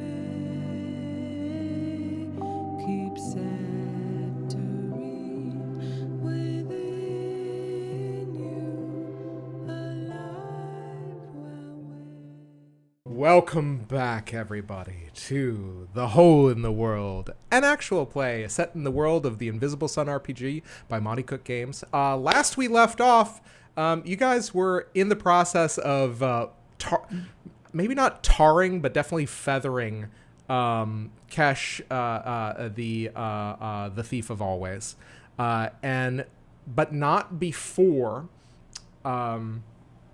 Maurice had managed to jump to the radio tower and counter a mysterious green-haired woman, and suddenly hear the echoing, cavernous kind of speech of Jiren the Devourer. So we're going to pick right up where we left our good friend Maurice to start, and then we'll see how everything unfolds. Greetings, caller. You are on the air, which you hear Darwin say as this kind of ominous voice kind of echoes through the radio station. And with a patter that just does not kind of drop one iota. It just said, you just hear, and welcome back once again, everybody, to Radio Free Saturnine. I am your ghost with the most, Darwin Yates. I'm happy to once again be here, as I am one of the very lives that, or really unlives, that Ocherous Twig managed to save upon their re-arrival at Saturnine. So, of course, I'm going to be hitting you with the oldies and the jams, but not before we first have our discussion with our new caller. Caller, once again, you're on the air. Who do I have the pleasure of addressing? And you just hear that cavernous, empty, hollow, like guttural voice. Jiren the Devourer. Ooh, that's a bit of a rebrand, isn't it? And as you hear this, the young woman looks at you, Maurice, and says, "We don't have much time. I was expecting all of you to arrive. Why are you alone?"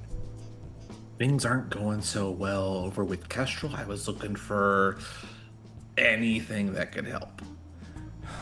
I can only help so much, but I've been hiding from Jiren, and I think he's followed you here.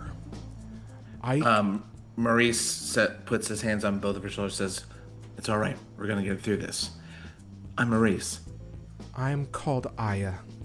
Well, at least I call myself that. But the important thing is I have to leave. I have to get deeper into this liminal space. You need to cover for me. I trust you, okay? Go. She grips your hand, and you feel a surge of absolute power.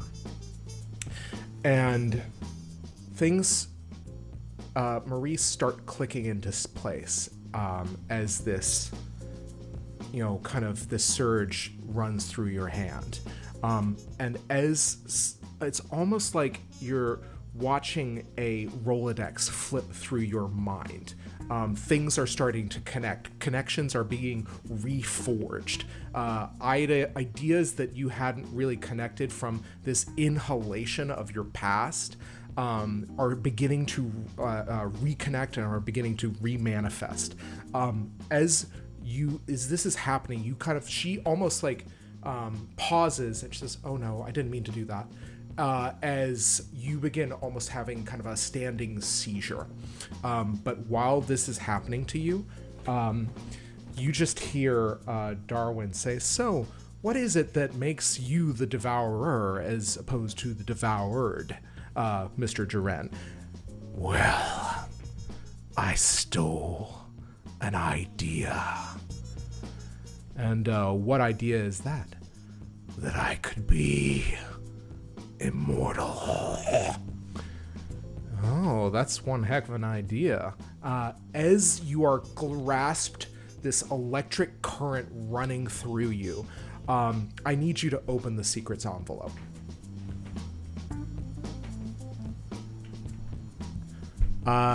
Yeah. What?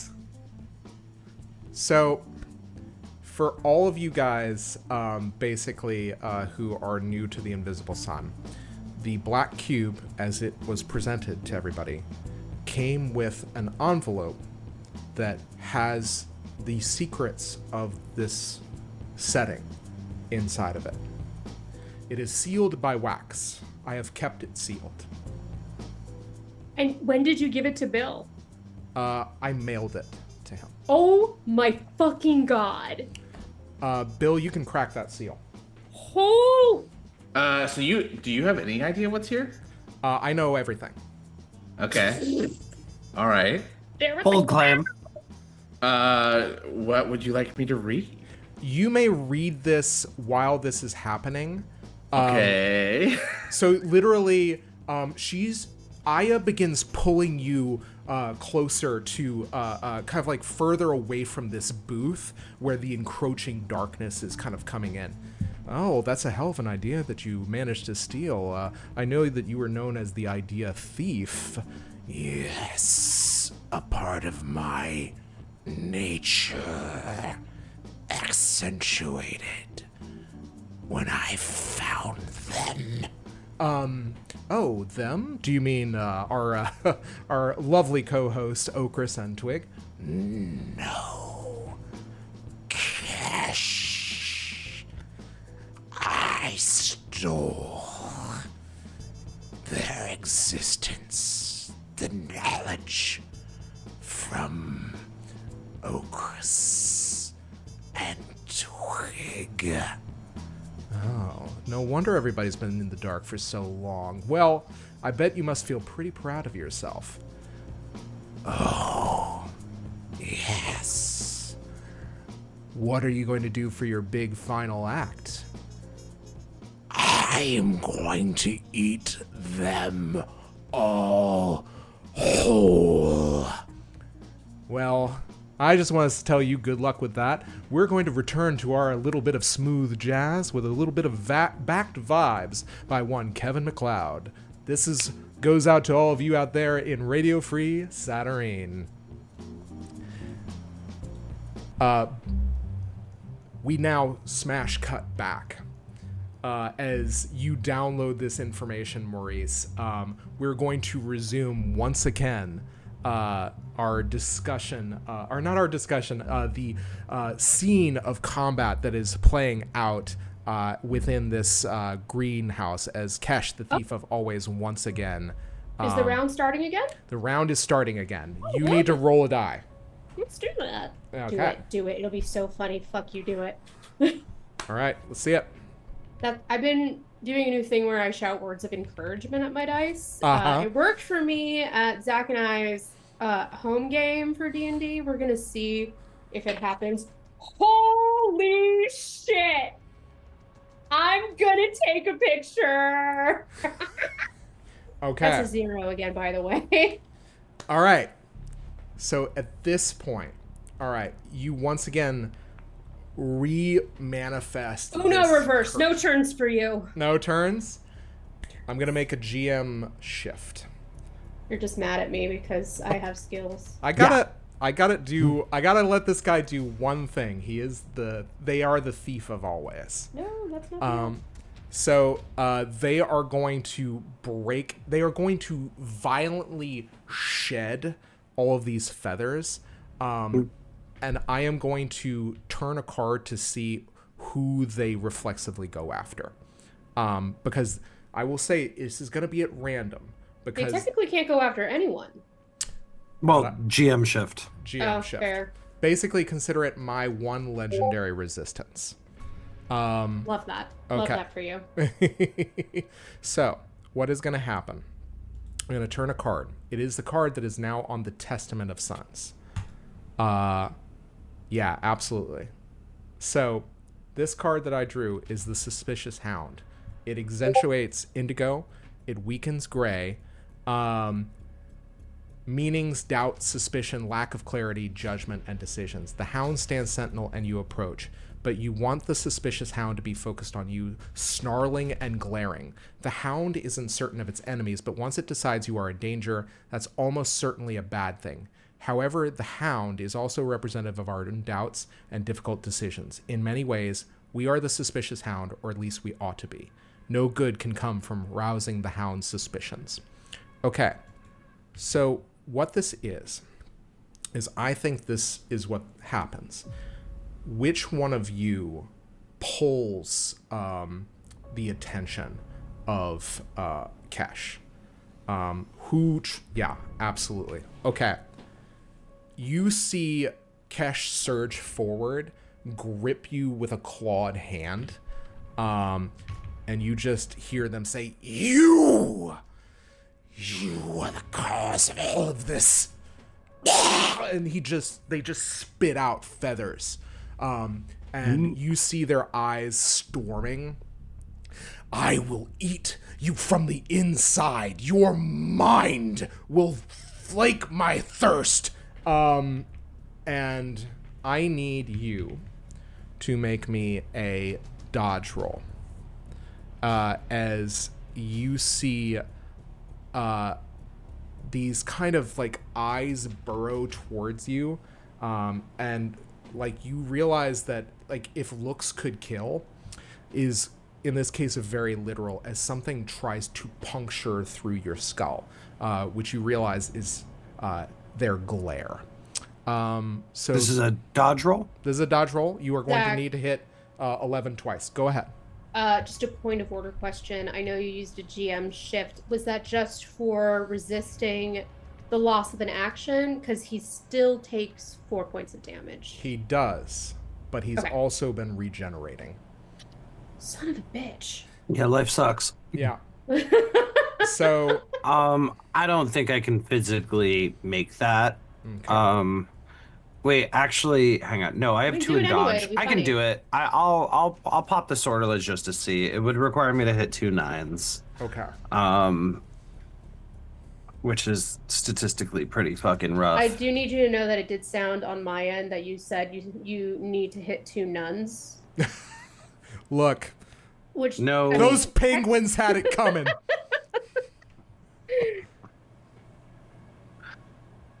All right. I'm good on nuns. I don't have that kink. All right. Roll your dice. Marcy's face. Wow, that was almost as bad as it could be without rolling a 0. That was a 1 and a 2. Okay. If you would like, if you think that Twig would try to dodge this, you are more than welcome to roll an experimental die. If you roll a 0, Okris can tank this for you. Oh, that's fun. Yeah, I mean, I do have 4 armor up right now, plus an additional whatever armor. Do I get armor from the armor of the 13th hour? I believe One so. would presume. that is only when Okris is in play. Okay. So you would have to shift to them. I'll roll an experimental dice. Let's see if shit goes sideways. Oh my god. Okay. It wasn't your shit, but the 0s, I've never wanted a 0. Baby. You got one? That was a 0, which in this Yes! case is blank because it's an experimental dice. The 0 starts as their blank, and then we go progressively up higher. So, yeah. Right now, my experimental dice is normal. Okay. So your experimental dice. So you did flip the coin.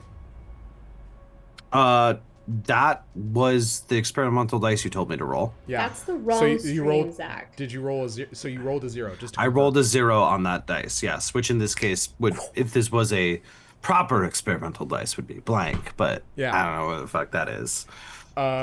So basically, Okris remanifests, and you see Twig. You actually see Twig. You get pushed to one side, and kind of almost like you see like everybody who is in the room. You see an after image of Twig get pushed to one side as another image kind of like shows up, and the kind of like the eyes fire some sort of almost like electrical bolt of darkening light into the armor. You are going to take, or Okris is going to take 7 points. It's going to take 6 after the armor. How many armor does Okris have? So here's the question. Does my other armor stay up? Because is this shared body situation? I will say. Does my spell go away? I don't think. Well, I'll tell you what. Let me actually turn a card to see how this What works. about the continuously healing? That's the yeah. So this is. Because if it's the same body, then it's the same moment. It's not going to deplete until the next round. So I could not have pulled a better card for this. I pulled the Imperator, which is the sovereign of vision, swans, blades, and water. Its meanings are wisdom and war, turning points, and deciding factors. Sometimes conflict is needed, and the Imperator believes that keeping a level head and using intellect and wisdom rather than rage or brute force paves the path to victory. Of course, not every crisis point lies within a literal battle. Some conflicts take other forms, stressful situations where some are prone to make rash decisions based on emotion, but not the Imperator. Follow his example. The Imperator is the sovereign of the Visions family. He is a leader, an advisor, a teacher, and a mighty warrior. He shall lead us through the gates. The storm of war cannot harm us if we follow his command. In this, basically, this, you realize, is the patience of the 13th hour. Okris manifests in order to not only circumvent Kestrel, but also to allow you a breathing room in order to keep the spell up. Incredible. Your sovereign is the sovereign is active. So yeah, go ahead. So I'm going to take. Wait, that's not my sovereign though. It's not your sovereign, but I will No, say but it is a sovereign. a sovereign. Yeah. Okay. So I'm going to take 2 points of damage instead of So 7? you were going to take 7 points. Oh, so wait. Am I stacking my armor with the spell? In that case, it's eating 5. So yeah, it's 2 out of 7. Yeah, absolutely. And not only that, you are going to lose all of your physicality bene, but it's going to be Okris's physicality bene. Cool. No doubt. What does Okris say to them as their gaze burrows through the armor? I don't think Okris says anything at all. I think Okris just headbutts Kesh in the face. Excellent. This isn't a mechanical attack. This is literally just a steps into the space, bam, and just burning hatred in their eyes. You know that that moment when Thanos headbutts Captain Marvel and it just makes her angrier. That's what happens with Kesh. You headbutt them, and they look at you just unfazed, and their hatred just surges. But I will say, this is not your mechanical action. You can choose one of these characters to perform an action. Hell yeah, we love that. Okay. Let me take a very quick look, because if it's Twig is going to take this opportunity at being incredibly point blank range and just fire off Fortinbras directly into Kesh's chest. Let me Center find. mass.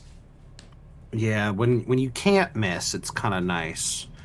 That being said, for short range, that's probably not a good idea. Oh, this is getting spicy, huh? That's not gonna be what I want to do. Yeah, I think that is oh, for PC to do those in the area. Nope. Okay. Yeah, I'm gonna do it with Twig. We're just gonna shoot center mass point blank range. Okay, excellent. I will say locked into kind of like this stance with Okris, add 1 to your roll.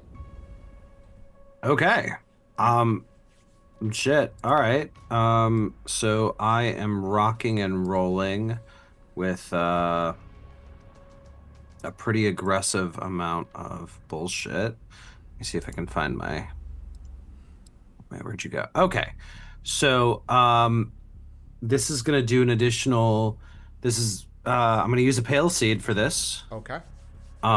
This is so if I'm taking an additional 1, then I'm gonna be at +5 to start with. And rolling 2 dice. Fortinbras is a level 8 creature. So you basically you can't miss. You auto hit. So how much Can damage? I? Yeah. Can I don't know if there's any way to juice this more. I don't think you can. Okay, well, it's a lot. It's Fortinbras does Au Natural does 6 damage. Plus the seed is 3. Plus the seed is 3, so it's 9 points of damage. Plus the Telestic Strike is 2, so it's 11 points of damage. You see even this, like, and you add an extra point from being locked in. From So 12 points of damage. 12 points. Even you get the sense that even that would not kill Kestrel, but it does take completely the wind out of them, and they fall to a knee and fall back and collapse. And you just see kind of like all the wounds still slowly knitting together. But Gavriel, you have an opportunity. You are set up. Yeah. I reach into my coat pocket and I pull out this mysterious bullet that Twig gave to me before we came to the green. I don't know what this does, but I load it into my rifle. And I line up the sights and I fire. Absolutely. I will say downed, unable to do anything. Basically you fire, and I'm assuming, are you going for center mass? Or are you trying to hit the head? What's happening? I mean, Gav, I'm gonna be true to character here, and it might be detrimental to me, and that's okay. Gav is a consummate sniper. I think even at this, truly, she would prefer an even longer distance, but she's backed up as far as she can get to get the full range of her rifle. But she goes for the head. Yeah. Always. Absolutely. You fire and you just see a hole puncture into this cranium, and out starts pouring this kind of almost like storm. And that's when you see Kestrel rise on one knee and start staggering up. And you just, because you are right next to them, Okris and Twig, you both hear, Naharan, I would have made you immortal. And almost like their gaze, one eye practically shot out, looks to both of you and says, and Kestrel, the thief of always, says to you, what will you do without me moving your destinies? And you watch that hole in the cranium begin to spread and begin to disintegrate as you watch Kestrel, the thief of always, finally come to an end. I'd never fucking miss! May I add a grace note? Mm-hmm. Kiri has a forte ability called Transform into Words. Mm-hmm. And she has just read all about the binding of this creature who, it seems sometimes when they appear to be gone, aren't always gone. So she's just gonna double tap that as far as this is concerned, and she's gonna give Kesh a different kind of immortality. Her forte ability is called Transform into Words. I permanently transform a creature or objects into the words that name and describe it, which either are audible as I speak them or are visible as I write them on the ground or the floor where the target used to be. Reduced to nothing but words, the target is, for all intents and purposes, gone forever. Amazing. And What is Kiri, yeah. Kiri has a blank illuminated manuscript in her possession that the text was eaten from. And you got that in King Nine's library, didn't you? She absolutely did. Yeah. Mm-hmm. Okay. All right. So she's going to transcribe Kesh into the story we've just told. I love it when a plan I wasn't involved in any meaningful way comes together. So a couple of things happen. You watch these ashes carried on a breeze that travels through this atrium, transform into ink on a page. Kesh, called Kestrel. The illuminated manuscript slams shut. Maurice, in the radio station, you hear an angry, ululating cry as something shudders, and you feel the radio tower almost shift as something seismic seems to move under you. The third thing that happens, Okris and Twig, you no longer have a permanent anguish. It has been essentially kind of like an abscess has been removed from you in this for this time being. You get the sense that things are ratcheting up. There is still a danger to be had, and you see both of you remain separate as each of you look at each other in the atrium. However, at this point, we're going to shift back to the radio tower.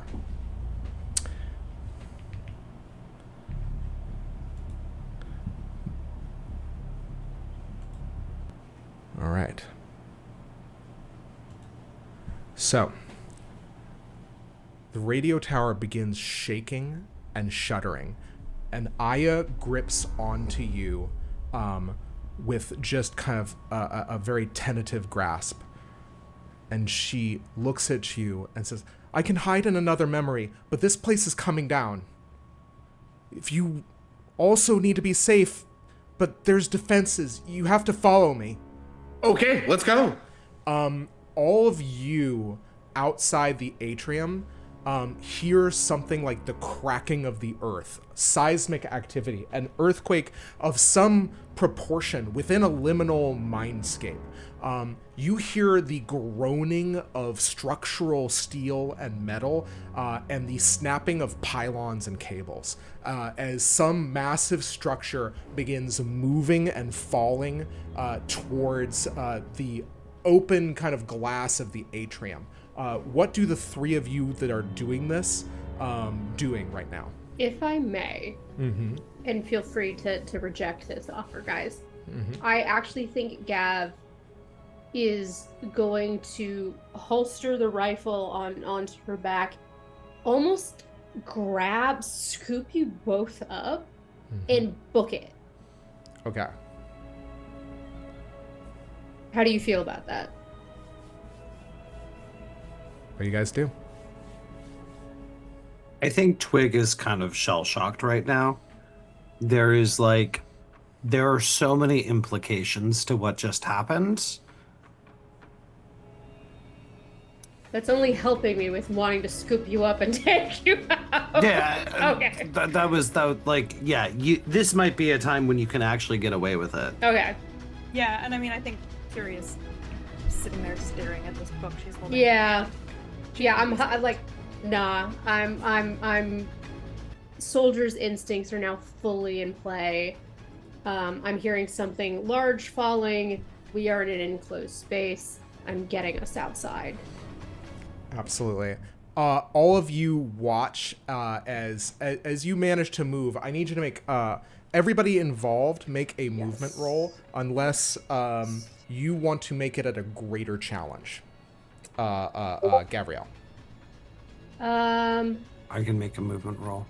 I mean, you could still. I'm not like bridal style carrying both of you. I've got arms around both of you. Point of order: how many people are there? There's Let's sing you out the door. There's 4. Yeah, there's 4 people total. Yeah. Okay. Wait, who's the fourth? Okris. You two are separate in this liminal space. Oh shit. Yeah. Uh-oh. I mean, the urge to kind of let all of you out is there. Like, I am behind you pushing. So you can Okris still is move. already running. Twig is shell-shocked. All right, I got both of the shell shock ones, and I am pushing you. I don't know if that gives you like help or. Okay. I'm I'm gonna roll for Okris first. I'm gonna say move. the challenge here is gonna be 8. I'm popping a Bene into mine. Cool. I'm gonna slam dunk, I think, 4 into here. Yeah. I will say for this, it's going to be 10 for you, Gav, because you are carrying 2 other people. Okay? Yeah, just point of order for that. I'm not carrying them. I'm trying to push them. Ushering them along, yeah. Oh, okay. In that case, it's just going to be a 9. It's not going to be 10. Okay. So the Bene still stands. That's still happens. Yep. Cool. Okris got a total of 13. Lovely. Oh, amazing. Exactly 9, 8 on the dice. Amazing. You see all of this glass begin raining down as and this structure breaking through the atrium right as as all of you kind of surge out of the entrance. There is something like, and you realize as everything comes down, like a house of cards, the atrium leaves nothing standing. Whatever was kind of like the domicile or the sanctuary or layer of whatever Kestrel was is no longer there. That shared atrium is now kind of bifurcated and separate, but because it has been perfectly bisected by the fallen radio tower. However, where the top of the pylon is, where Twig, as you look back and you see the place where you stood atop and smelled the whole of the actuality and Saturnine, you see a tear in reality and a crazed frenetic music erupting from the tear, and you hear a woman's voice saying, "Help! He's here!" I think Twig has perfect recall, We know we're missing somebody. and Okris also has perfect recall. Or they do they? Yeah, absolutely. If I You don't guys know should it's talk- true Hey. anymore. Hey, Hopper, you guys should talk to each other. Can make I me mean, you're do both in the same place. How weird is that? Yeah, I need to go to the bathroom. Hopper, can you have a scene with yourself? I hate you all. Yeah, I can do it if we have to. I was Full just joking, screen. but it would be very funny. Yeah, just like join the Zoom call on my cell phone. Yes. Have you literally different angles? Hold it at one side of your face and just like squarely keep turning. Or I can just put a hat on and take it off. Yeah. Oh, fantastic. They have different enough voices. That's the useful thing. But yeah, I think Twig kind of hears that and is just gonna start moving in that direction. Doesn't really say much. Whereas Okris hears that and goes, "The rift. We have to go through the rift." All right. Do all of you follow suit? At this point, yeah. Kiri is asking, perhaps in characteristic form, what's the rift? As you know, being We're As going they to find charge out when we towards get this there. warbling rend in reality. Speaking of like warbling, rambling reality, you are starting to notice the vegetation beginning to kind of like surge as the night side of green seems to be kind of like poking through this liminal space. That rift is open. You see some sort of like kinetic movement. You hear a thumping music, some sort of sound coming out of it, and those cries for help. That is what Kiri and Gavriel hear, along with Twig and Okris. Distressing. Maurice. I'm inclined to move in the direction that Twig and Okris are moving. Maurice, do you also cry out? I'm actually I say this only in the earshot of Aya. I say, where do you need to be? Go there. I'll be fine. And she says, I need to be here, but I need all of you to protect me. Hurry up, please! You just hear the voice coming through the rift. Maurice, this is why you don't split the party. Do I have two bodies? So in the interest, I'm going to tell you for a little bit of kind of mechanically how this is going to work. You are going to choose which character is active in the upcoming encounter.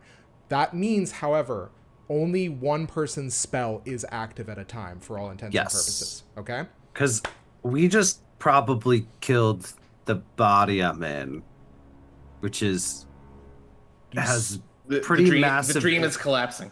Which is pretty massive implications for this is my quite frustrating. extancy as a character. No, this is what Gav was asking beforehand. You are still technically a spirit inhabiting that body, whether it's one of you or both of you. If you're animating that body, it's a little more complicated than that. How could this be any more complicated than what I just said? What I just said is absolute madness. It's dithering nonsense. This madness, this dithering nonsense, it flits through the back of your mind as you sprint through the rift. And all of you arrive inside of a place that is very familiar to you, Twig, which I think I just need to find one thing. Oh, please, is it here? Oh, okay. Oh, wait, here it is. All right. So, you enter a conflux, a writhing sea of bodies as you find yourself in the mosh pit of the club you started in Detroit. The thing about this is you do not see your compatriots anywhere. Their faces are abstract, as though you are in a sea of abstraction. A sea of 80s abstraction. Sea of 80s abstraction. The synth is absolutely incredible here. Yeah. And Gav doesn't even know what a synth is. Yeah. Yeah. And you're punk rock band synth. Yep. Yeah. And you see howling in the middle of this mosh pit, towering over everyone else. You see off to one side, you see Maurice kind of like trying to kind of push against the flow of this mosh pit, trying to kind of reach out for you. You see a flash of green hair disappear into the pit, and then you see a towering suit of metal silver armor with a face that has been melded into part of it. Whatever had been human or remained in Jiren the Devoured is now kind of amalgamated into a massive, devouring, bisecting jaw with eyes almost like a Picasso painting. It is this creature, Jiren the Devourer, is beginning to lope on all fours, looking, trying to find something, a target, something that will give it solace as it feels something being ripped away, as though it's been wounded by something. All of you are going to once again start in your initiative order. That said, Jiren is going to howl, and you see the mosh pit churn. As almost as though the directionality changes. like going from clockwise to counterclockwise. I need everybody to make a movement roll who's in the pit. Choose who you want to play when as a reaction as well. Just remember that whoever you choose is also who you're going to play on your turn. Okay. Yeah. Okay. Roll was 5. Okay.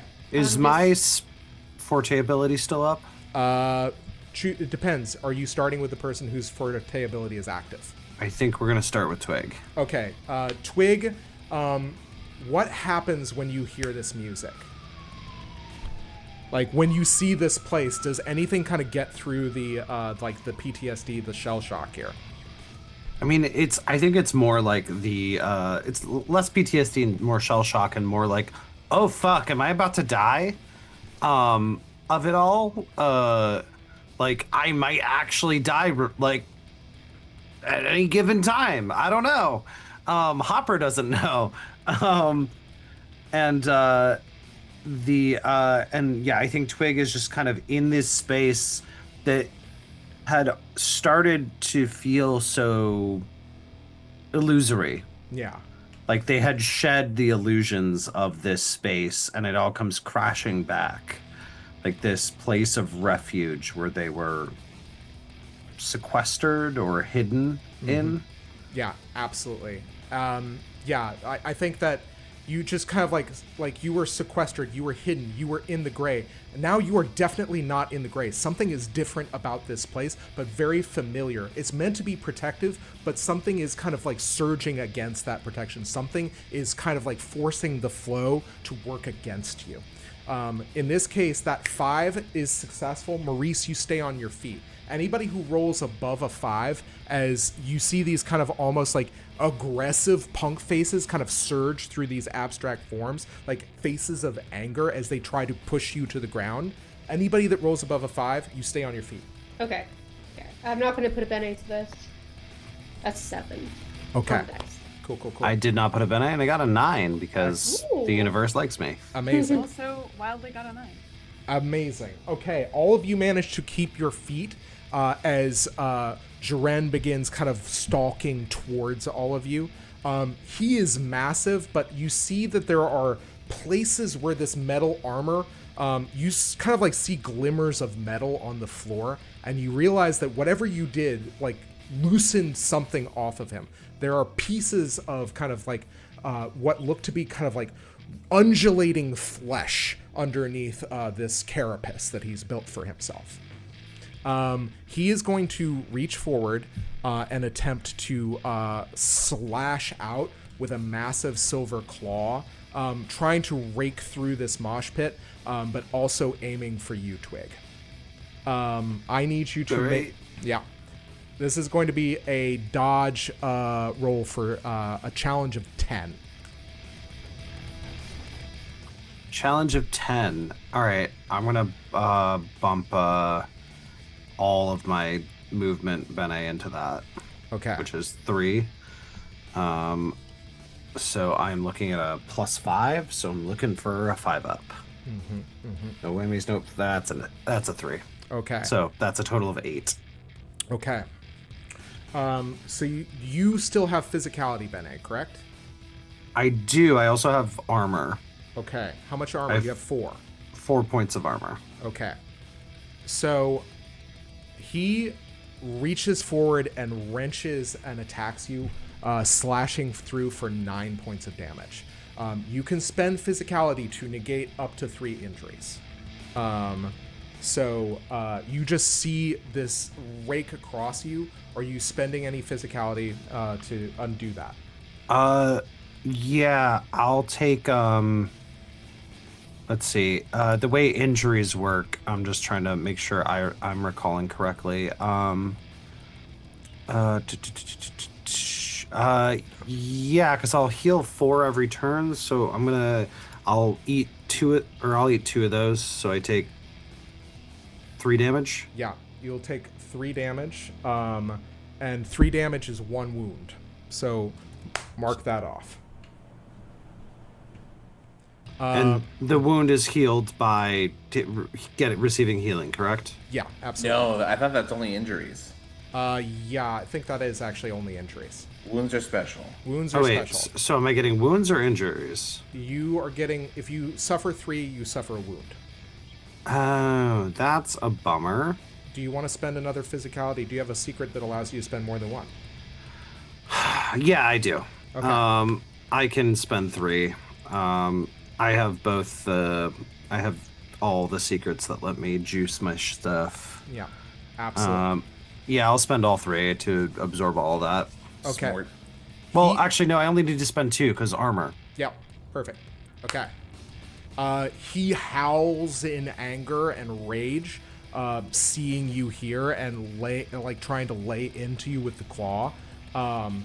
Seeing it not make as much purchase, just like there is a fury that radiates out like a ripple through this sea of a crowd. Your go. What do you do? Oh shit, I'm up.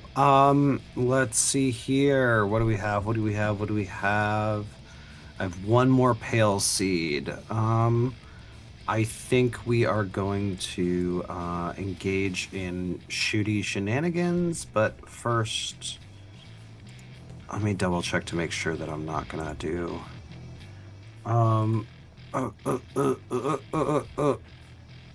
Yeah, we're just gonna shoot him. Okay.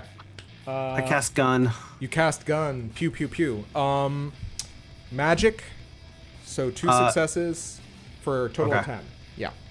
All right. Sorry, I'm trying to find. Oh, I'm looking at. Oh, Chris, that's why. Possessions. Okay. Fortinbras. +5. +1 additional dice already, and I have a question. Mm-hmm. Does the Duran the Devoured know my true name? I have to assume so. Cool. Fun fact is if somebody knows your true name, you get a +1 to all magical things you do to them. However, there is some downsides to that. So I'm looking, I've got a +6, and I am looking for 2 successes at what? 2 successes at 10 total. Okay, so I'm looking for 4 ups. And I'm gonna spend a sortilege. Okay. Yeah, I think right now here this feels like a good time to spend a sortilege. So sorry y'all, just navigating my giant off character sheet. You navigating that takes less time than me trying to do basic second grader math with my D10s. Yeah. Okay, sortilege dice is or I guess both of those are sortilege dice. The regular dice is we are good. The sortilege dice was a great life choice. That was the difference between success and failure. Mm-hmm. That is respectively a 15 and an 11. Amazing. Yeah, absolutely. How much damage is this? It is I believe 6 + 3 + 2. So 11. All right. 11. You see this thing shear off a piece of armor.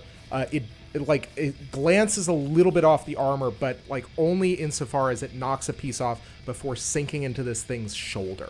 Again, letting loose a tremendous roar that ripples through the club, that sounds like the kind of like a memory of a punk show that you went to for an angry lead frontman. The next thing that happens is, Gabrielle, you are up. Oh, this feels very fitting that I use my Eye of Amanus spell with the last of my sorcery. Mm-hmm. And I turn into my Arabast form. Just after using Curse of Feathers on Kesh, suddenly in a burst of bright colored feathers, you see Gav reemerging in her more feral Arabast form, teeth and fangs snapping, claws ready to rend, in that bird-like velociraptor look that she has, and I am going to furiously attack Duran. Amazing. Yeah, you cast the spell. I am going to turn a card. Yes. Yep. I forgot. Actually, everybody should have been doing +1 more damage, so I'll mark that off because of the Imperator being up. I haven't gone yet. So. Cool. Okay. The Blind Guardian. It strengthens silver. It weakens gold. Vision, swans, blades, and water. Safety, impartiality, serenity, blindness, challenges. The Blind Guardian watches over us like a protector. That's probably our door it guards. Because of its blindness, it confronts all intruders equally, from the lowest vermin to the most powerful god, from the purest angel to the vilest demon. Its blindness also confers a calmness. You never see the Guardian worry or fret, nor will you see it eager or anticipatory. An endangered place or a person or place remains safe. An authority makes an impartial and fair ruling. A challenge arises with an obvious reward if it is overcome. Crouching before the door, the Guardian does not judge, only protects. You think for a moment, Maurice, when you see the Eye of Amana spell go off and you see Gavriel, you get a sense that Jiren is looking for something, just trying to find some sort of sustenance in its ire.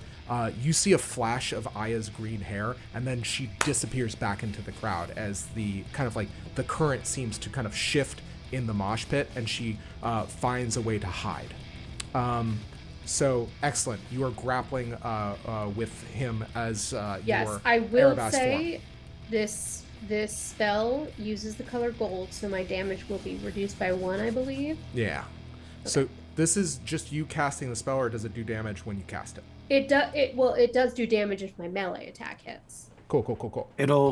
If the damage is based on the spell level, It that'll is. be affected. Okay. Yes, it is. It is based on the spell. Normally it's 3 damage, so 1 wound, but now it'll just be 2 damage. Okay. So in that case, roll to hit. Basically, you're going to have to hit a 10 on 2 dice. Woo! Okay, let's... Well, let me a just 10 on double 2 dice check. plus whatever the level of your spell is. Yes, I do have the Sword Lich. Let's use it so I get my second dice. Mm-hmm. Yeah, it's a level 3 spell, so the odds are good. Yeah. Oh, yes, I do. One of them is an 11. Excellent. And the other is just a 10. Amazing. Okay, so you still manage to dig into this armor. What does it look like as you launch yourself at Jiren? I almost think there's a little bit of the old war going on here, just a bit, in as if Gav was a soldier, but for a different army. Yeah. There's a lot of the fact that Jiren, I don't know how his form is fully appearing to you, Zach, but I'm wondering if it's this weird amalgamation still of the uniform that he wore during the battles, and I think that just triggers something for Gav, and she takes on her true, I'm hesitant to call it true form, but it is truer in a sense, and this intergenerational traumatic rage just springs forth in this form of teeth and claws, and she flings. It doesn't feel as good to shoot something like this. It feels better to have the blood in your teeth. Yeah, absolutely. And I think in that, those patches of flesh, you see undulating with it, almost almost woven into his form, just like that army uniform, that mix of memory. As they are both Okris and Twig's memories of the past, kind of conflating with this silver armor. You sink just raptor fangs into this, into a patch of this flesh, and again he howls. Excellent. Next in the order, Kiri. Yeah, Kiri still has in her mind Baroth's Binding Grasp up, and so I think she would like to re-up that spell.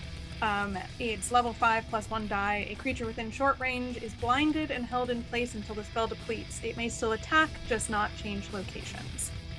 Depletion is 0 to 3, check each round, color gray. Yeah, absolutely. Go ahead and roll. You're going to need to Right. hit 10 on your dice. Alright, oof. I'll definitely pump a Benny. Damn! Yeah! Alright, that was a 9 on the die, plus 1 is 10. Amazing. Okay.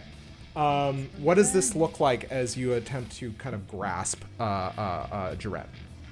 I think Kiri is sort of like almost in the way that she's been perceiving the weave in this like silver pale thread that's like connecting things to like ochreous to twig.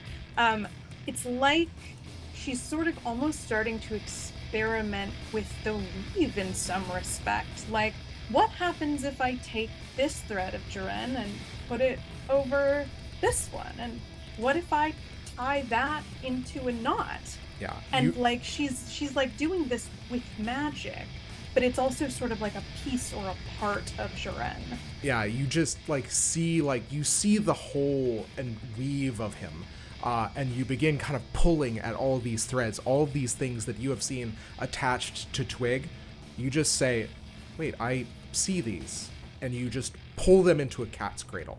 And you just see his form seize up and again howls with anger.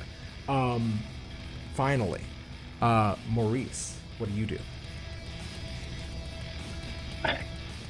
What's the status of Jaren right now? Armor's been thrown off in multiple places. Bullets have struck true, and he's bound right now. Yeah, I believe Bound and blinded. I will say, bound is one thing.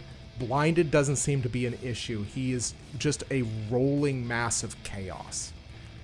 Much in the same way that this whole mosh pit is chaos. Interesting. I want to figure out how this mosh pit's working and how I is benefiting from hiding in there. Is that a perception or an intellect? Absolutely. You can make me either one, whichever you would like to roll. I'm going to roll intellect. I'm going to spend 3. I want to make sure I'm doing this correctly. Yeah, I'm actually not going to spend anything because I want to do something else. What are you gonna do?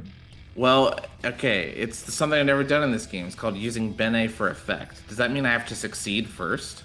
No, not necessarily. What is the effect you are trying to do? Abilities can spend Bene to modify the results of the action if they are successful. Okay. You can use a Bene for success or for effect, but not for both. So I've failed on both accounts. So I will tell you this. This is basically you're using an intellect roll to kind of figure out what's going on. Yeah. And so there is kind of grades of success here. One, if you want to spend a hidden knowledge, I'll tell you something. And not only that, but this is definitely outside of the ken of normal magical knowledge. So you already have a benefit in a skill for that. That's true. I have a +1 to that. So So we're at a 4. Okay. And if you want to spend one final Bene, you can get up to a 5. What I really wanted to spend Bene for effect. This is sunk cost, man. Yeah. I'm here. Here I am. Okay. Here I am. So I will say, what it strikes you is that Aya is very familiar, but also very comfortable here. When she was here, she pulled you into this place like it was a sanctuary for her. You don't know how that works, but essentially, it seems like to some degree she is manipulating the mosh pit, but Jaren is manipulating it right back. So They are in struggle for this. That is all you get with a 5. If I may end my longest turn, after grokking this, can I run in a direction where Aya is not? Yeah, absolutely. And be like, I'll protect you, Aya, and really trying to distract Jaren and just be in a place where Aya is not and try and draw his attention. Okay. One more roll. Yeah. This is going to be an interaction roll. It's an interaction roll? Yeah, see if you All can right, sell cool. it. Bam! It's a 2. You just see this shuddering monster trying to break away from Bayroth's binding grasp, and seems to ignore what you've said. You can't hear you over its own bellowing. So next thing's gonna happen. Amazing turn. Okay. No, don't worry. It's all good. This is very crazy. But next thing, the mosh pit begins singing along to the song. I need everybody to make me a withstand roll as discordant melodies begin filling their ears. Challenge is 5. Oh boy. Okay, well I don't have anything for that, so I'm just gonna do it regular style. It's a 9 on the dice. Excellent. Turn around because it looks like a 6. You realize that it seems like the whisper, like the crowd is yelling, but it's starting to sound like whispers in your ear, and you just kind of shake it off, and it just dissipates. Who else? How is everybody else doing? I failed. Okay. Who else? Also failed. Okay, you also failed? You're good. Okay. This feels right. It feels organic. Yeah. I failed the mosh pit, everybody. We're all surprised. It feels organic that Hopper and I would win this one. Kiri, Yeah. Kiri and Maurice, you guys begin hearing the screams of people in bondage, crying out in pain and torment.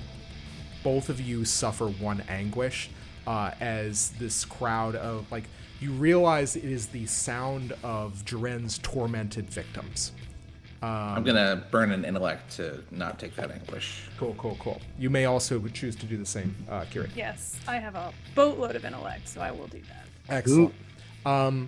Jiren No. is going to attempt to break away from Baroth's binding grasp and is going to spend their action to rend through the cat's cradle.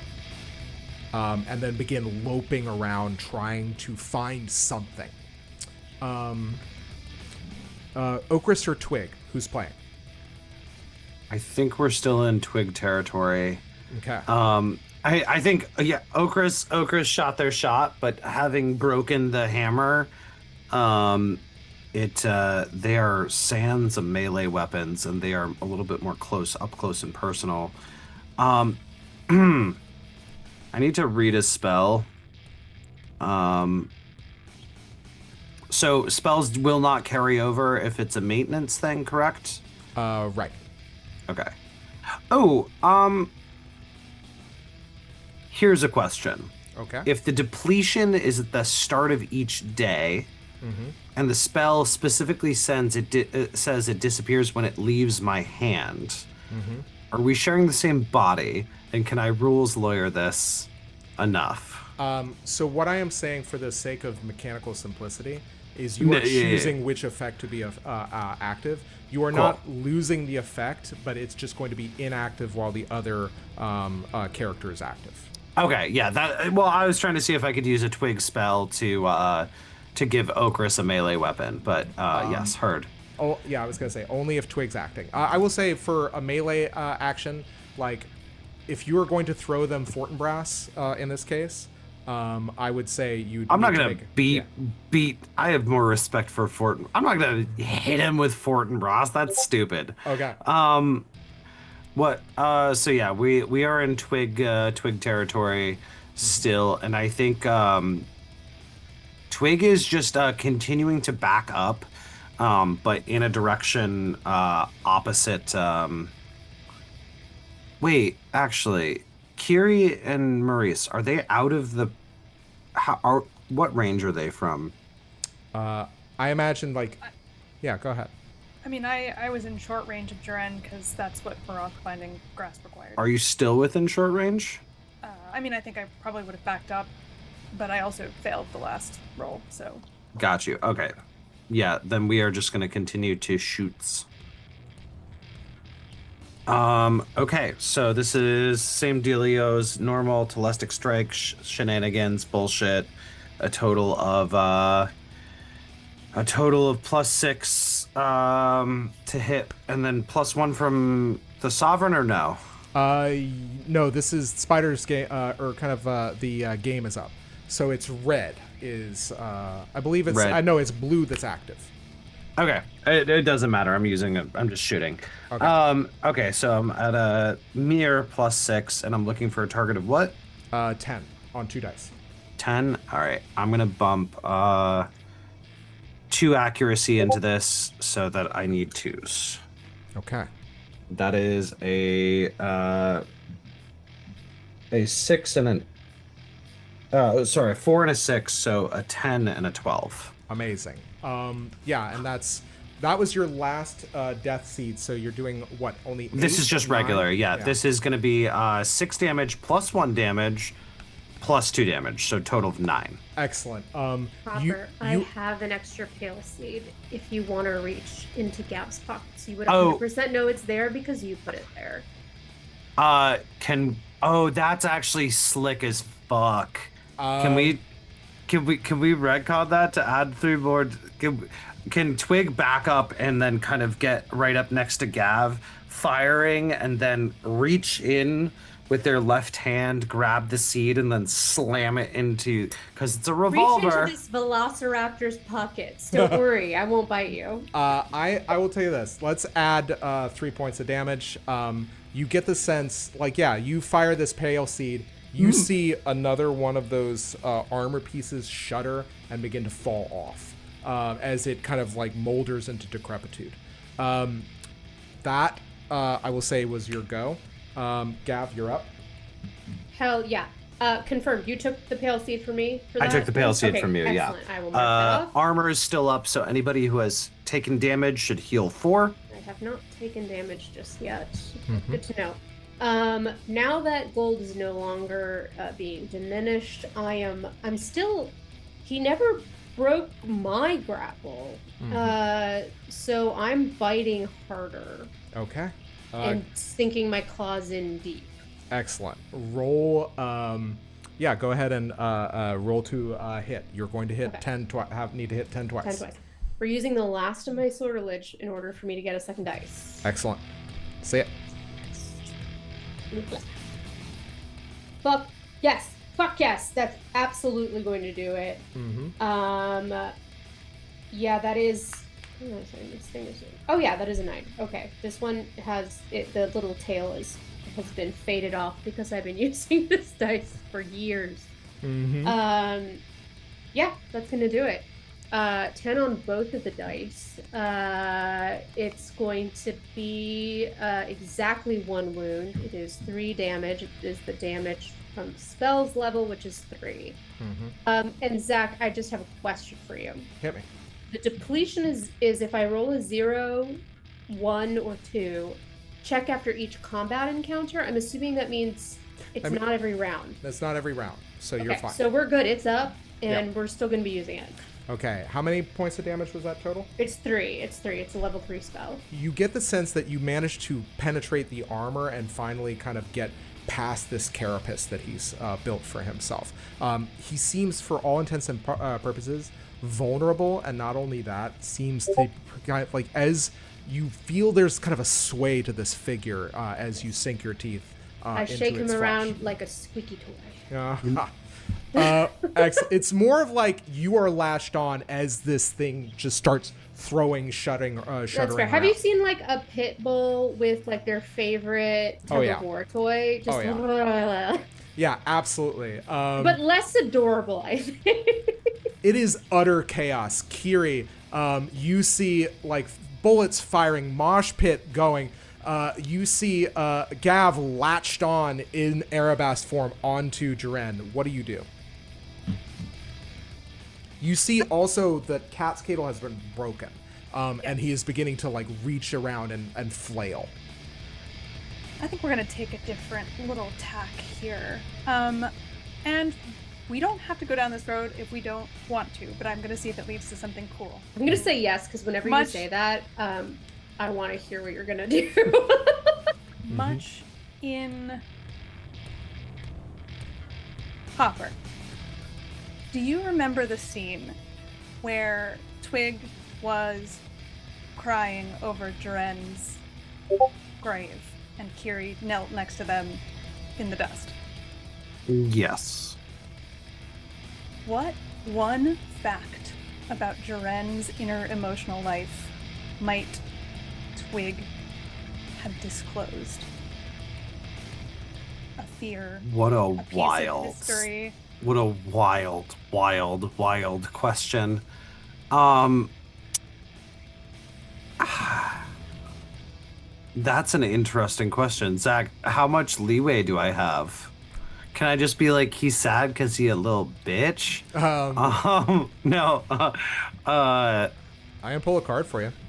Yeah, let's pull a card. Thank you. I would love a... Yeah, absolutely. I think so. This is the tyrannical clock, the oppression, the time, the countdown, the schedule, the repetition. We live and die quite literally by time. It rules our actions, for we have no actions without it.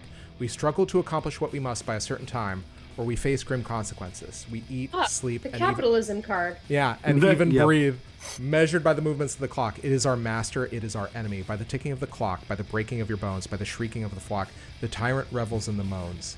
And I think that what you know, this is calling upon Okris's memory, is you realize that you remember Jaren tried to basically bargain for his life, right? And in that moment, when you were trying to consider their offer, he reached out, and that's when he stole several ideas from you in hand before he could be killed. So in this case, you just know that he is a coward, that he was desperately begging for extra time only to turn it back on you at the earliest chance.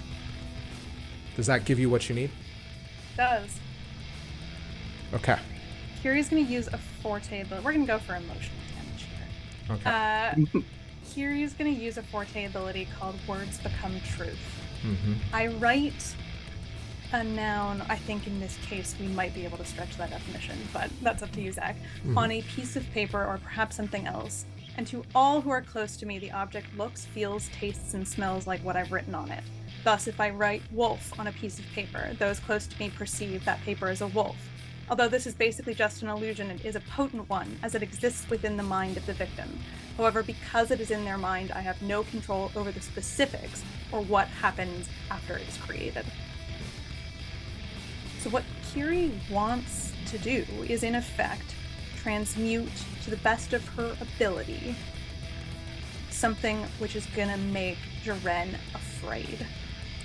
Okay. And I think from that card pull, from that information, the pitch I'm gonna make,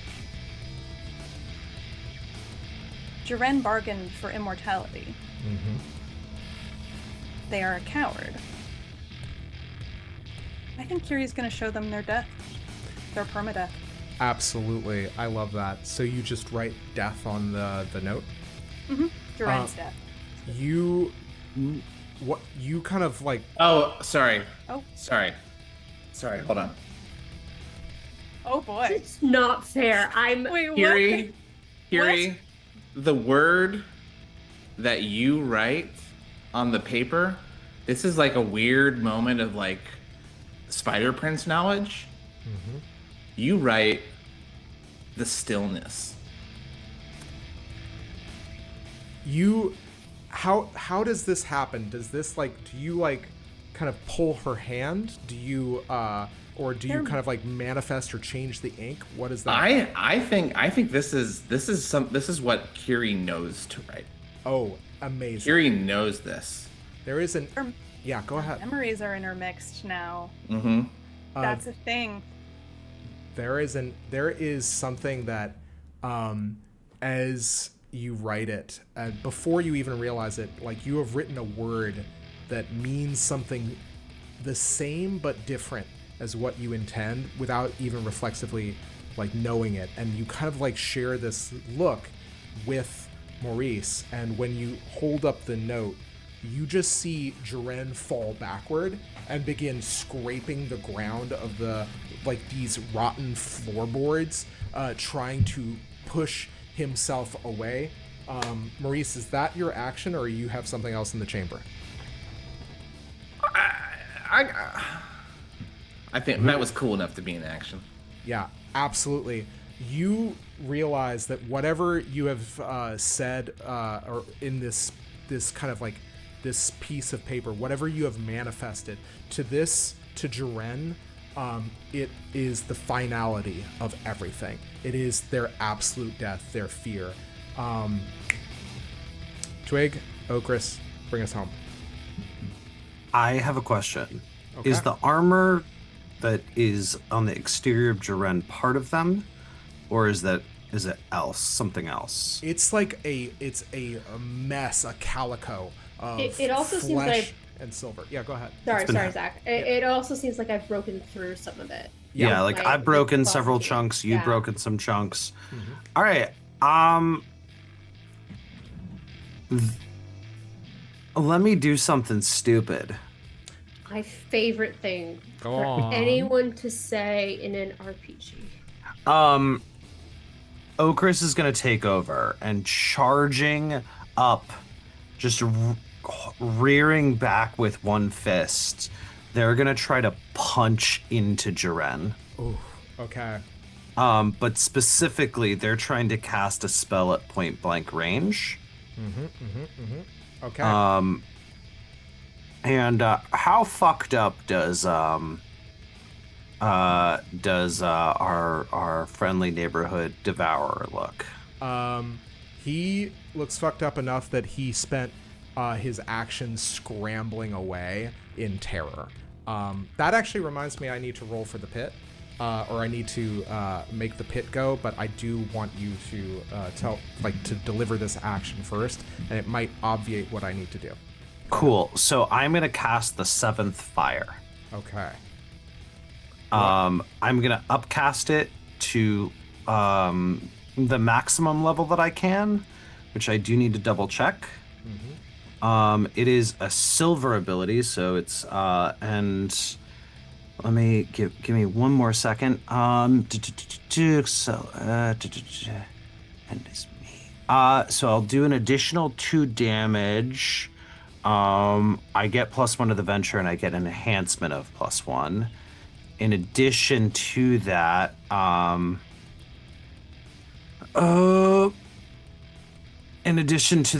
am going to be using the divine elevate spells, divine spells. Yeah. We're gonna dump everything I have into this. Amazing. This is everything. This is a total of 16 sorcery. Fuck yeah. Is it cool if I also splash my physicality in for drama? Absolutely. Because I have this blood is power ability. So we're just gonna increase it to the max level of 17. Yeah. Absolutely. So at this point, what the seventh fire does, so Okris runs forward and bursts into flames, like purple fire, as they punch in, trying to jam their hand into the meat of Jaren. I also get 3 to my movement pool.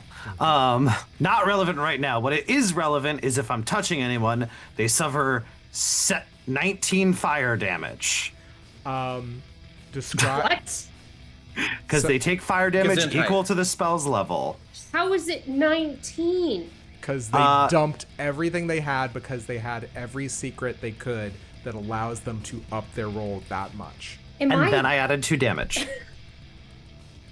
To be clelear, this required me to use my entire sorcery pool and a point of physicality. This is the equivalent of a limit break. You are just a nuke right now. Yeah, basically. Incendiary nuke. If I was...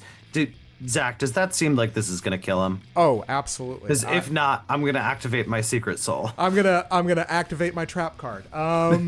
No, this is enough. I am going to do one thing, which is that I need to do if I can find the damn thing. I am going to change. Oh, that's the Invisible Sun mantra. I'm gonna do a thing if I can find the damn thing. I am going to change the music. As let's I actually had a Jiren the Devourer boss music I forgot about. But do me a favor. Describe what this looks like. Fire. Yeah, fire.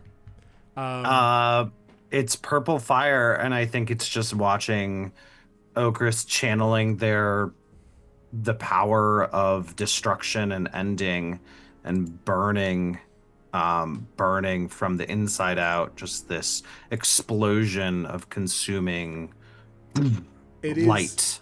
You are basically, the fire is a flash.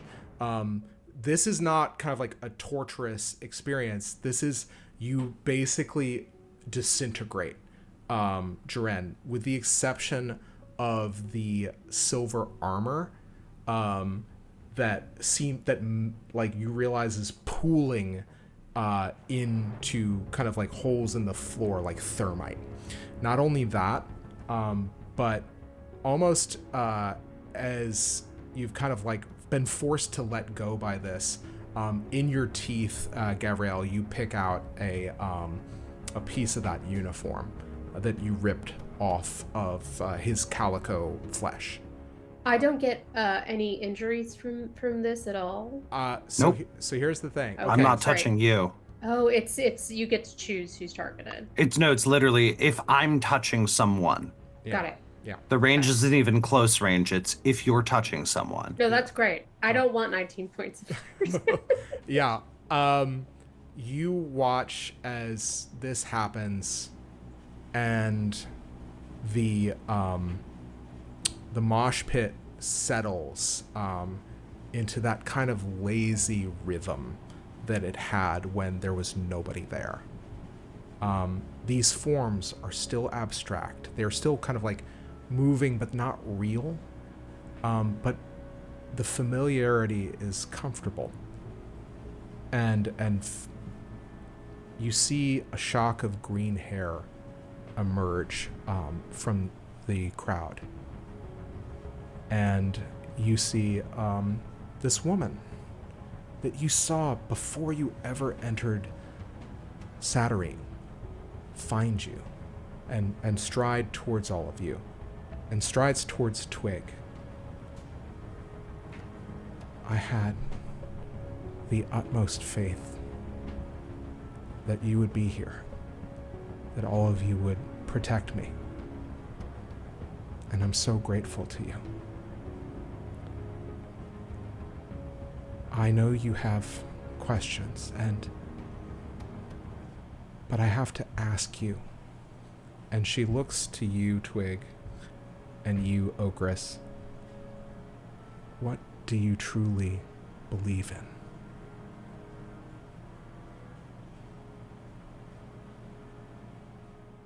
Am I answering for both? You may answer for one and the other, or you could answer for both.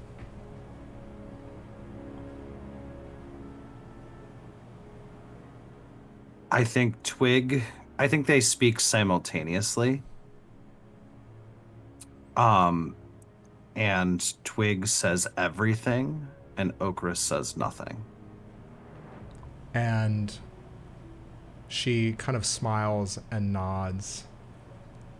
And you see a mote of light swirl in her chest. And she says, I knew that when you awakened me, you would have an answer. And Aya, the seed of true faith, grasps both of you in a hug. And that is where we're going to end tonight's session.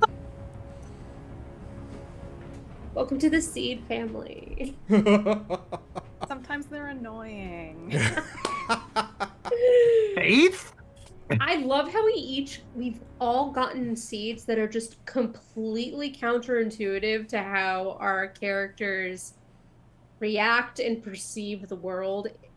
I honestly feel like all three, the ones that we've gotten right now, all three of us should have gotten very different ones from these three alone, which is wild, and I love it.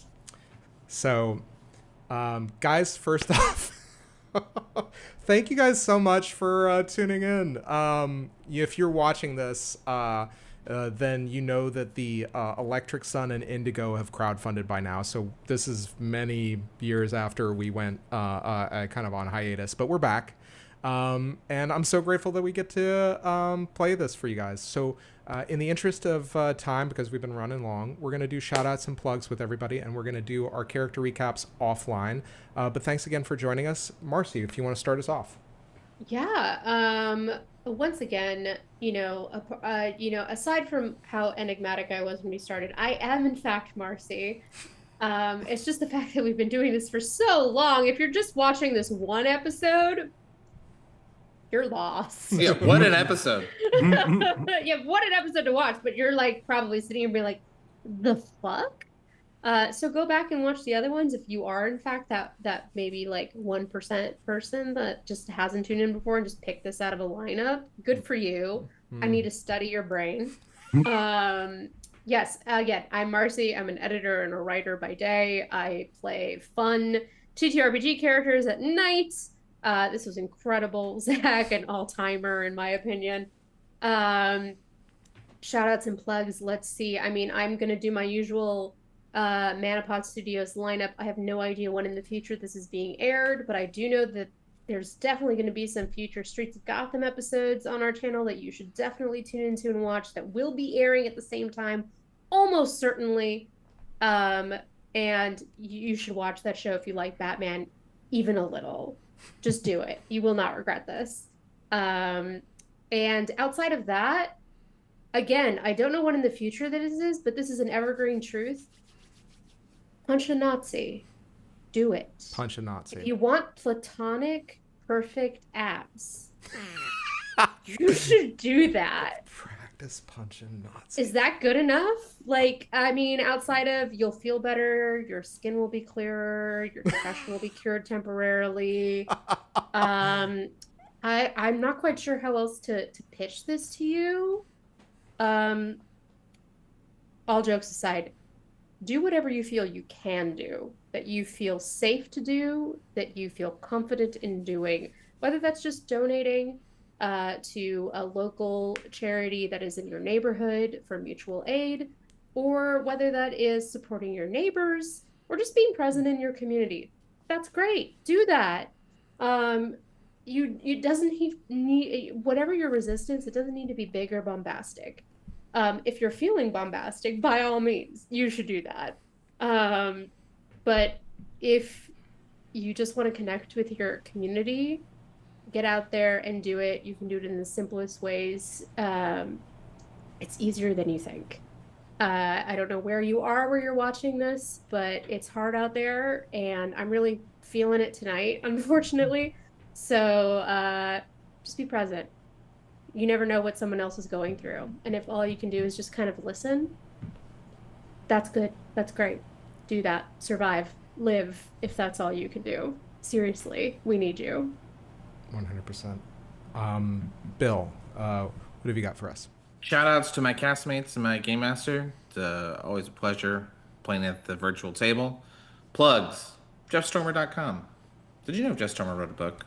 It's called The Ultimate Fantasy Character Generator. You can check that out. You can check out their podcasts. You can check out the games they've designed. Jeff Stormer's the official, unofficial Olive Garden LARP creator. When you're here, your family. Hopper, if you would like to give us some shout outs and plugs. This is a little bit more time dependent. Do we know when we're shipping this?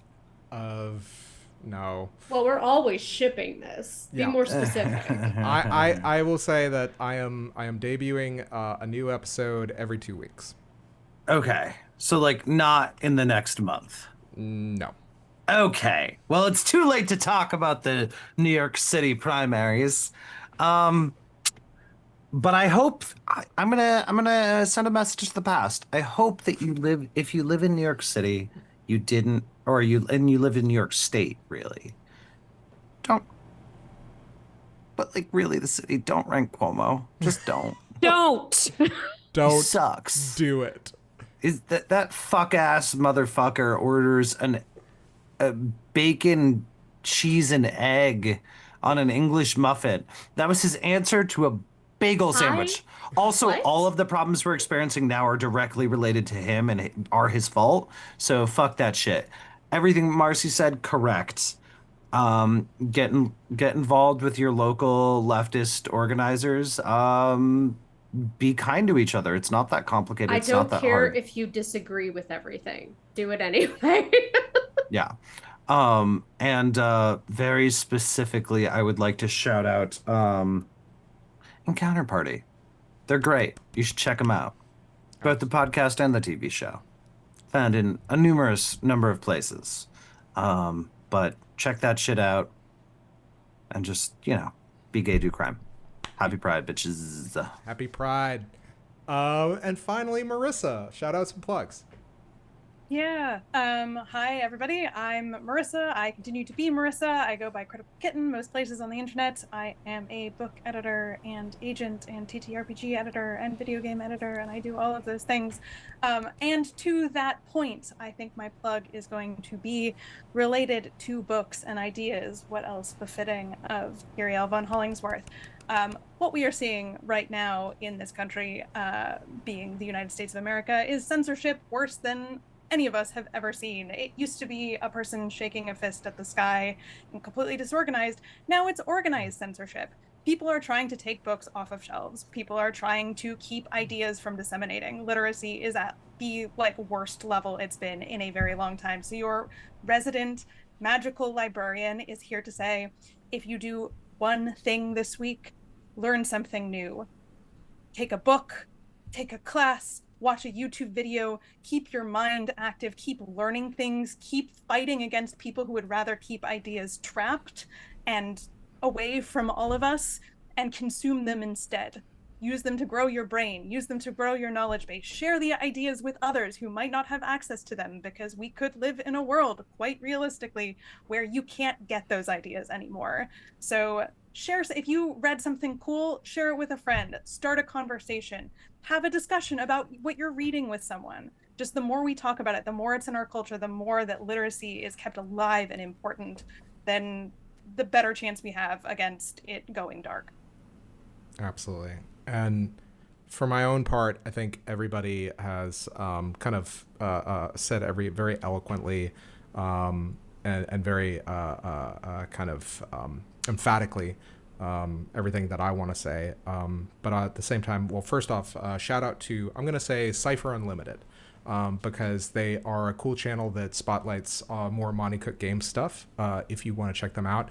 I know that Albatross and Alpha Dean and everybody there are really great.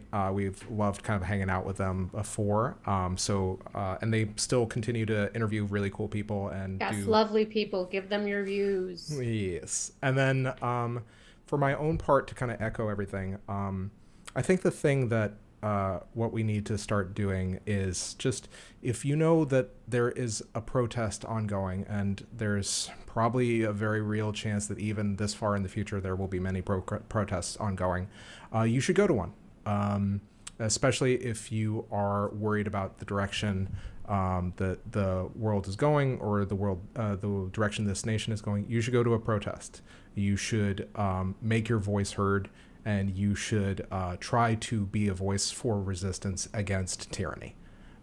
That's what this game is about. That's what I think all of us feel passionately about. So, the worst thing, the way evil triumphs, as we find out, is when good people do nothing. So we can't keep doing nothing. If you are not doing something, you should do something.